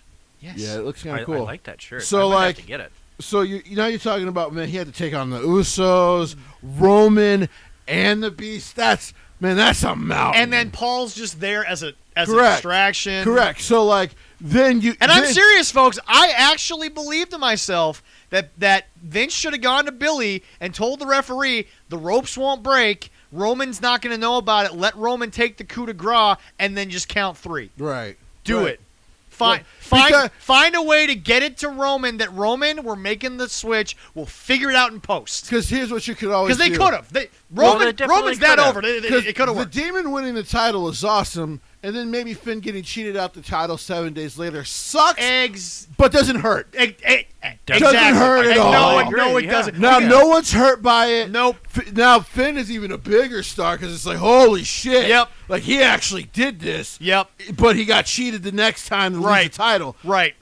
It helps. Plus, when he gave a monster boost in ratings, which Fox loves. Well, Yes. But- as we said, heel doing heel shit. But coming Like back we to said. the TBS Championship, that's why Jade Cargo works for now, because unless she's going to go beat Britt Baker, which they're just not ready to do yet, No. at least you give her something to work with for now. Right. Yeah. So the next, Hopefully they do something like that, but Yeah. I'm not the holding next my breath. good thing that just gets ruined by his music and. Okay, I know so you're- I like the Chris Jericho stuff. So Sammy had the title match; it was very good, of course. Yeah. Like I said, Bobby Fish is a great. Bobby Fish is a different person. Bobby Fish is a really, really good wrestler. And he can fry a lot of fish. Is it good too? I'm not going there, but I love you, Riddle. I really do. son of a bitch. Never done a bad thing Oh, since you've been in WWE. no, he hasn't. Yeah, you haven't done a bad and he thing. can fry some fish, man. Yeah. But How much though? Anyway. so I digress. what is it? Afterbirth, you like to call it? Placenta. Placenta. Afterbirth is pretty much used on the experience. As that American Top Team comes out, here's my problem. Here's the first problem I have with this. Because one of the things we talked about last week is women getting hit by men in pro wrestling. I don't have a problem with. Yeah. In the sense of like, I actually believe in equality. So, Paige Van Zant. By the way, sometimes I forget how fucking beautiful that woman is. But she kind of comes in at first. Which is why I've said, look, your time as a top fighter, I think, is passed you by. Well, yeah. Take advantage of what God still gave you. Pro wrestling is something she would be good at. Oh, But 100%. I will say this. Her coming in as a distraction, I was already half taken out because I'm like, well, I know people don't want the look of Sami Zayn. My God, I'm sorry. Sammy Guevara, like maybe tries to like push her away knowing that the ambush is coming. Right. But do something instead of just sitting there and staring at her. One of the tired wrestling tropes that they don't like, but I believe in still, they make baby faces look so stupid. Yes. Yeah. They make the good guy look too stupid. Because as Jesse and I both have always said, and Leroy, you watched the golden age of it, obviously. Oh, yeah. The face is always supposed to be smarter than the heel. Correct. Always. The heel cheats. That's why he cheats. If you're smarter, you don't have to cheat. You know, I'll give you an example. Because last week in NXT, this was done well. Even though she got destroyed in the end. Yeah. But Toxic Attraction comes out to surround Raquel Gonzalez. Yes. She doesn't wait. What does she do? She takes her belt and hits Gigi Dolan straight in her fucking face with it. Yeah. To try to start battling her way out. Yeah. Smart. Yeah. Yes, you still lost to the numbers game in the Yes. end, but she doesn't look like a fucking idiot. No. Yep. So, like, but by the way, they're Mark fans, they're hardest fans. Always talk about how WWE makes the babyface look stupid. Well, guess what? So does AEW, because now he's looking at her. Well, of course, the former light heavyweight champion of the UFC is going to fucking attack you from behind because you're not looking at him. You were just looking at them all get on the fucking. And so, No of course, one's that stupid. Exactly. No one's that They're stupid. too dangerous for you to not pay attention to them. These are men. Legitimate fucking fighters. These are men that I want to be clear. Yes, they are guests in your house, but they walk into that AEW locker room. They own that locker room. They can actually hurt you. Because they're legitimate Which is fighters. exactly why Brock will never go there, because Right. Brock walks in and all of a sudden everyone in that room don't say shit to Brock Right. unless he speaks to you first, because that is what's going to happen to you. Right. So, like, Because Brock Lesnar doesn't give a shit. Right, Why no. does he work with Vince? Because Vince accepts the fact he doesn't give a shit. Right. Tony wants to create a wonderful locker room experience. People know Brock's going to be Brock. They don't give a Right, shit at this point. right. They all know that he has And corn. Brock knows how he to has be. corn in his shit that is bigger than all of them. right. And Brock right. knows how to be professional. Yeah. Brock's not going to walk in and say, fuck all of you. But Brock is also not a personable person. No. And in AEW, Marco Stunt's probably going to get folded into a pretzel and no one's going to care. Well, 'cause He's they all- still signed. they all- Why they is all- he still Because signed? in AEW, they all want to love each other. Anyway. Brock Lesnar wants to get paid, go back to his farm. He's willing to put you over if he sees that you're a hard worker. Yep. And you've been working on your craft to try to be one of the best you can be. And he's like, fuck, let me go put you over in a match. Yep. And I respect that about Yep. Brock. If not, For someone who Suplex doesn't City like time. the wrestling business, Brock gets it. Exactly. So, And I hate to say it, folks. No, Braun was not in that category. No. He was not. but Brock, Brock was right. He was a monster, so I got why they tried to do that. Anyway, Brock was right. Um, I agree with Brock. Well, he But- hit him and he hit him back. Yep. so Jericho and, by the way, because Jericho Hager. and Jake Hager didn't even Hager. come out first. It was Fuego del Sol, who I love. Yeah. I love, but I'm like, The luchador from Alabama.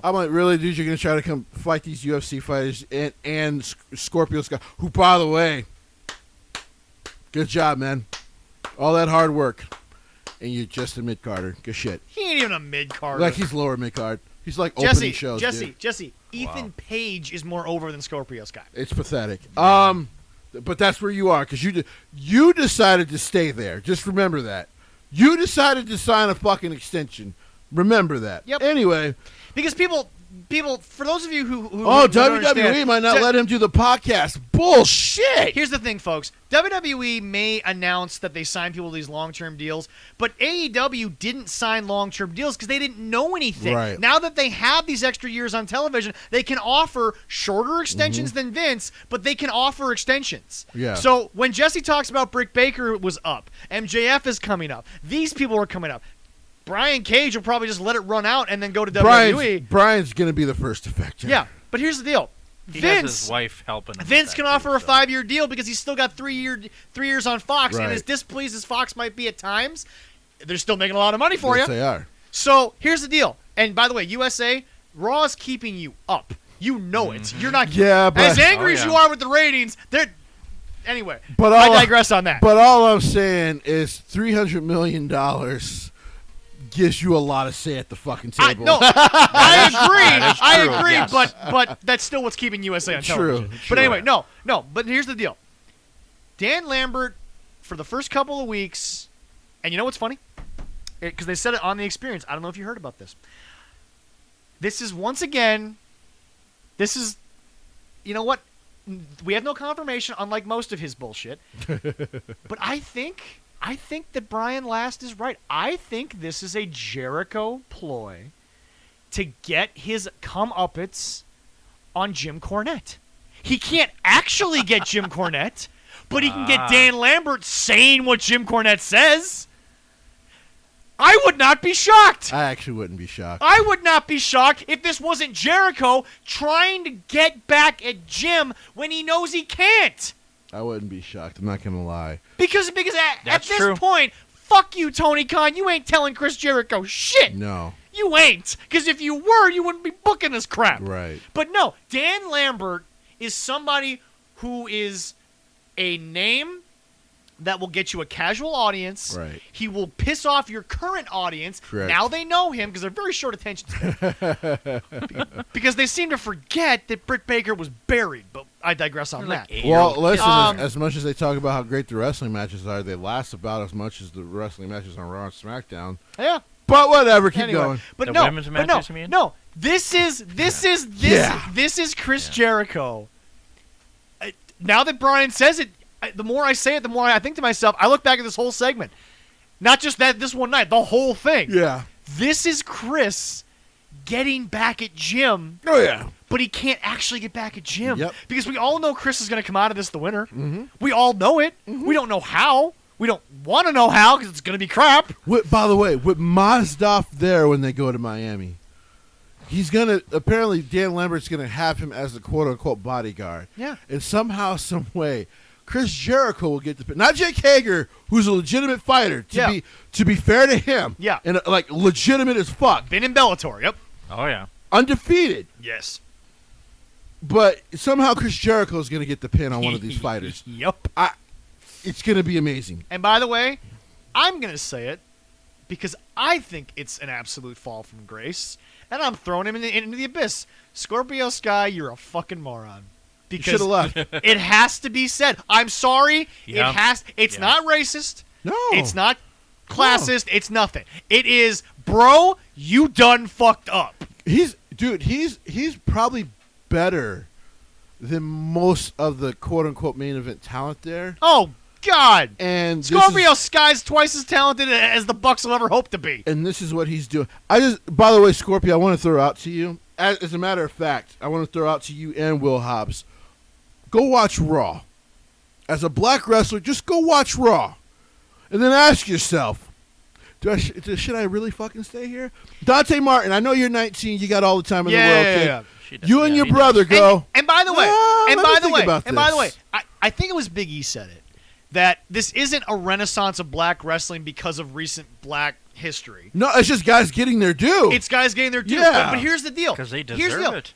Here's the deal. I always say use what the good Lord gave you, for better or for worse. Oh, yeah. Scorpio Sky's fucking 34. Here's the deal. If Scorpio Sky and Powerhouse Will Hobbs get to WWE, and even if the front office says, okay, they're black, let's try it, they're going to show up and show out. They're going to get their just... They're gonna get their just dues because they're very good. Who cares how... I'm not saying selling your... And like I tell people, I don't say this about anybody. Sonny should stay in AEW because I don't trust Johnny Laurinaitis and fucking Bruce Pritchard to book a gay character. Period. No, I agree. yeah. Period. I agree. I trust Paul, but I think they would put him on Raw and they would do a disservice. Yes. So you stay your beautiful black ass in AEW. But Jesse... But Will Hobbs and Scorpio Sky and your boys should definitely consider it. Okay. For those people who might take that too far, let me clarify. I'm not saying sell out because of your skin color. I'm not saying no. that. What I'm saying is that, boys, if it gets them to at least notice you because of what the trend is right now, you'll get your chance. You know, I'll say it. They'll put Hobbs in the Performance Center, and within fucking a month they'll have him on Raw. I'll say it. Oh yeah. Okay, Jesse, hold on. Quick comparison. They're great performers. Hobbs right now is what we hope Gabe Stevenson will be. Yes or no, Jesse? Yeah. I think so. I'm just gonna say it. Jesse, hold on. Yes or no? I'm just gonna say Okay, this. yeah. I do not believe Tony Khan to be a racist. No. But there is a disturbing trend in AEW of black wrestlers not getting due. And for Cody and Mr. being, I'm all inclusive, and he's worked with a lot of them in his the first interracial baby in history. Yeah, the first interracial baby in Atlanta. And all I'm saying is, I look in WWE, Big E, The New Day. Lashley, by the way, was booked better than any champion they've had in almost 10 years. God, Lashley was booked so strong. If you want to go to new talent, Odyssey Jones. They like Odyssey. They love Odyssey Jones. So all I'm saying. Hold on. We're forgetting Carmelo Hayes. They love Carmelo Hayes. Smaller guy, but Vince. They like him in NXT 2.0. They like Carmelo Hayes. Yes. I can start hauling off the black wrestler names in WWE and MLW, and just tell you. Right now, as the Elite runs things because they're just too fucking egotistical, and yes, Tony Khan has final say and he's been doing better. Yeah. But the Elite are still going to get their fucking way. Yep. So since they're going to get their way, go where you'll be appreciated. Now, unfortunately, like I said, if I'm Sonny Kiss, unless I can work with Paul Heyman, I don't go.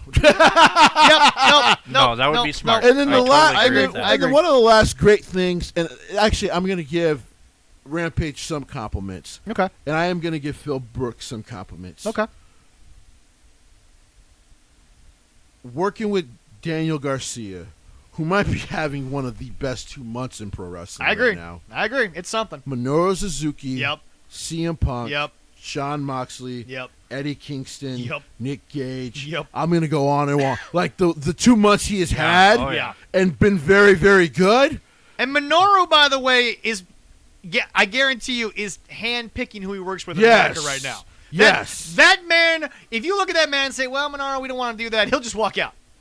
He doesn't give a shit. He'll say something in Japanese that sounds like I'm going to kill you. You'll get scared. He'll walk out. And he's like, or Lance Archer will just translate that says, yeah, pay us and we're out. Anyway. Suzuki-san says he'll fucking kill you. Do what he says. Okay, well, Suzuki, have the match. If Minoru Suzuki was put in charge by the Japanese government to get the vaccination rate up, it'd be 100% with It'd be 110. You'd be like, how is that possible? get shot, I kill you. He'll just be talking to his people. And there'll be dead people coming up from the grave like shoot me up. Yes, I'll take it. Yes, Suzuki-san. Where did all those people The man listened to Asuka maybe a little too. By the way, hold on. Brandy, you're mad about 2 women slapping each other too hard, and Asuka's over here like. I got some footage from 2013 to show, or sorry, from 2009 to show you. You want to see a slap?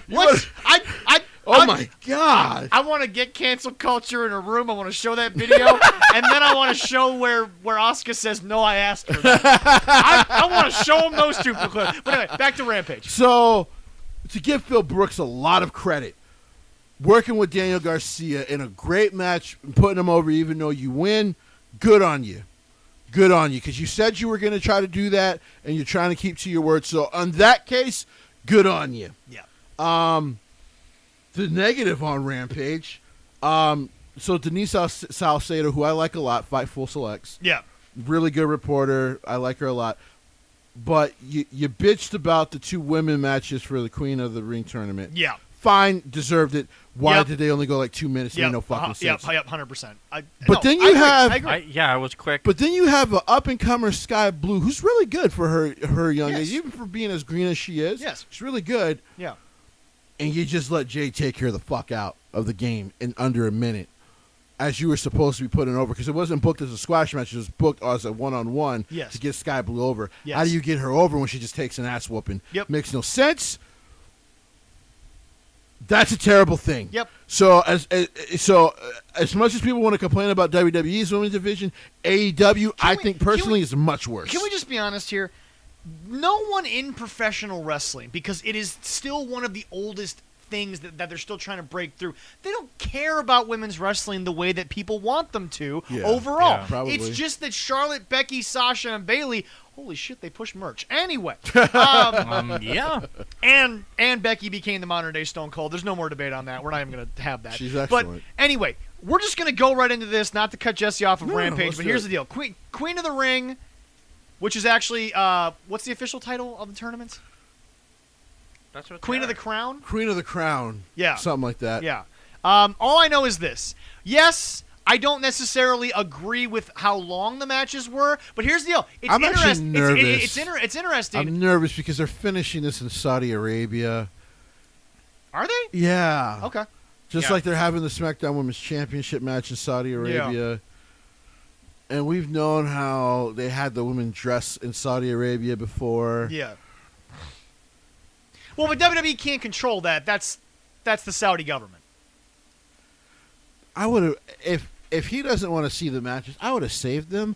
Now I know that fucking prince who deserves to die because I live in America and I'm not worried about you, motherfucker. Anyway, Queen's Crown Tournament. Thank you. Thank you. Queen's Crown. Well, we're not getting that interview. If you want to talk to the Saudi prince, you can't have me here because I will make him feel bad about himself, and I'm not worried about him because we have way more guns in our country than you do in yours. But I digress. Okay, fair enough. Yes, we do. But There's more guns. I'm nervous. I'm nervous There's about more these, guns in Superior, Wisconsin. Right. I'm nervous Well, it's almost about. hunting season time. I'm nervous fair. about this because they like to have the Wait a women minute, there. it is hunting season time. They like to have the women there as propaganda instead of allowing them to allow those women to see great women wrestlers. And that's why I'm nervous about this. I will say this though. They Lacey are and trying Natalia. to do better. I will say this. Lacey and Natalia was actually a good They match. are. They're trying. Lacey and Natalia was a They're good fucking match. 400 years behind everybody else. Yeah. But they are. And Well, but Jesse, Natalia Coming from my own and Lacey wasn't what it Yeah. could have been, but Lacey and Natalia wasn't bad. We'll just touch on this real quick. Yeah, go ahead. What I will give the Christian faith over that delusion of the right-wing Muslim faith is that you guys seem to have come to the table 150 years ago. okay, yeah, and that's the only thing people don't the Muslim Islamic And like religion. I said, that's the Is far correct. right wing of It's Yes, it. yes. It's not that much different from Christianity. No. A lot of stuff are the same, but it's the Jesus is mentioned in the Quran a lot. Jesus A lot. in the Bible, he is God's son. Yes. Yeah. In the Quran, he is just A disciple. Of he's God. just a disciple as Muhammad. Yes. He's not any bigger. He's Muhammad not, was just the last disciple He's of yes. Allah, and Allah literally means God. Yeah. We're not here to have that debate right now, So- that conversation. Folks, y'all reference a flood. Y'all reference a God. You're basically the same shit with a different hat. No, All yes, of you. but what we're But addressing is- but is just is- the fact that Yes. especially since WWE started working with them, Yes. the way that they handle the women's stuff, I'll be honest, I would rather see the Vatican sometimes have the women's matches. Well, yeah, no, it's yeah. They'd rather- They're They'd rather have the midget wrestling. But traditional wise for the religious, I'll make those jokes on a for the different religious podcast. Fair enough, reasons. fair enough. Yeah, they are behind us. Yeah. Yes. And as I tell anybody, don't hate them because. Oh no. And I'm just saying this No, is I for get what you're anybody saying. else. Yeah, It's yeah, like yeah. don't. But to hate get them back on because they topic, were. let me. Because Yeah. eventually they will get to where we are. There's other countries that are way worse which- than they are. Well, but I think in the they same are- area, well, and but I I agree. getting- Well, but I they are think people getting also have way- to remember, Jesse. They're getting way better. Well, but I think what people also have to remember is that Africa has not been a free continent for that long. No. Where they are developed. See, the United States at this point is almost 300 years from just leaving British rule. Africa's not that far off. No. They're going right now. So is the Africa's Middle trying to East. solve a lot of the tribal stuff that existed while Britain was there, but then they left. And he just left the thing that to shambles. this kind of But mess. anyway, The no. Middle East isn't that far off from But, the yeah. same as Yeah, no. Africa. But So- but to come back, yes, they were short. I actually think it's okay. So right now, what I think to have your good ending, You've got Doudrop going over Natalia. Probably. Who's on the other side of that bracket? Well, let me bring it up. All right, so far the winners, Carmella and Selena Vega. I actually like that matchup. yeah, Even though it's 2 heels, I like that matchup. they were going to have Liv Morgan, and they changed that idea. Well, Yeah. and then once, as you said on Talking Smack, when they announced Liv Morgan going the Raw, I'm like, that makes sense. Yeah. Yeah. Yeah. So it is Zelina and Carmella. Yeah. 2 heels. Yeah. Very interesting to thought. I've got Doudrop over Natalia because she's the only face left. Yeah. Okay. And then it's Shayna Baszler and Dana Brooks. Well, she's going to destroy Dana Shayna Brooke. If Dana Brooke wins, they riot. That's just all I gotta say. I mean, I don't know if people will riot, but it won't be believable. Well, see, the biggest thing I'm looking at. and by the way, I want to point something out. If Dana Brooke somehow wins, I Dana doubt it. Brooke will not go to the semifinal because Shayna Baszler will break Dana Brooke. Probably. Anyway, Probably. Well, Go you ahead, just- you Leroy. I say Dana Brooke, but it's like Shayna's going to beat the R out of her. Anyway. Well, I just look at it as because Selena Vega, they got to have somebody from Raw and somebody from SmackDown. Correct. As the 2 finals. I've got Correct. Selena over Carmella. Okay. And then I've got Doudrop over Baszler. Well, I was going to say No, I that. don't. Really? That, Yes. So, I don't think the Nah. SmackDown Raw thing matters too much. It doesn't matter in this because tournament, no. like the day after, so the Friday night SmackDown after this pay-per-view is when the draft stuff goes into effect. Yes. My biggest thing is this. I think Shayna... So here, let me Shay- finish me and you real quick, Lily. Right. So the reason I say that is because on the men's side, it's definitely going to be a SmackDown person. Yes. So that's why I'm like, it wouldn't even shock me if it's 2 SmackDown people that win. Yeah. Because it's a show that they're pushing way more right now. Yeah. But on the women's side, yeah. But to finish up, I do agree that Yeah. he's probably right. It'll probably be Doudrop or something like that. Yeah. I'm hoping I'm pulling for Shayna Baszler just because I don't know. Look. I think it'd be good for Shayna her wins, anyways. I'm not disappointed. Oh, My yeah. only thing about it is, though, is that you've got a woman that's clearly being built as a heel against another heel. Heel versus heel in this tournament, unless In you're... that country, I don't even think you won't get a reaction because they're not going to know what to do. No, they won't. No. But, well, here's the deal. And I've been meaning to say this about Crown Jewel for a while. I actually enjoy watching Crown Jewel, and here's why. People joke about the Prince wanting old school matches, but the fans at least react as if they haven't been watching WWE television for 20 years. They react as we cheer for who we're supposed to, we boo for. It's a fun experience to watch the crowd because they seem to follow the show. And that's maybe me on a personal note, but here's I'll say this about the Crown Jewel stuff. Yeah. Number one, this show actually looks decent for once. Yeah. Number two, Normally it's like the first hour is Right, just like right. sleep fest. So Yeah. this At number least they two, got comfy seats there. yeah. Wow. Yeah, that stadium's nice as shit. Number two, luckily this time there's no a bunch of 60-year-olds on the fucking card. That's been the biggest That's problem. Yes. Well, that was the Prince wanting to see Well, them. the Prince probably can't get them anymore because they don't want to do it anymore. Probably. And they can't do it anymore. So what do you think? I mean, right now it's Sammy and Finn, and then it's going to be... That's going to be a fun semifinal right there. That is. How about Kofi and Jindar, and then Xavier and Ricochet? You're going to have... It's going to be Xavier versus Kofi semifinal. I think so too. That's what a lot of people are saying. The yes. men's tournament is going to be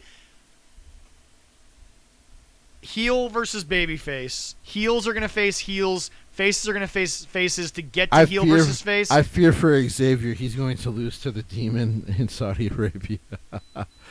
I do, because I actually do believe that they're probably going to try to have the Demon show up in Saudi Arabia. Possibly. And I know Sami Zayn is probably... He's not going.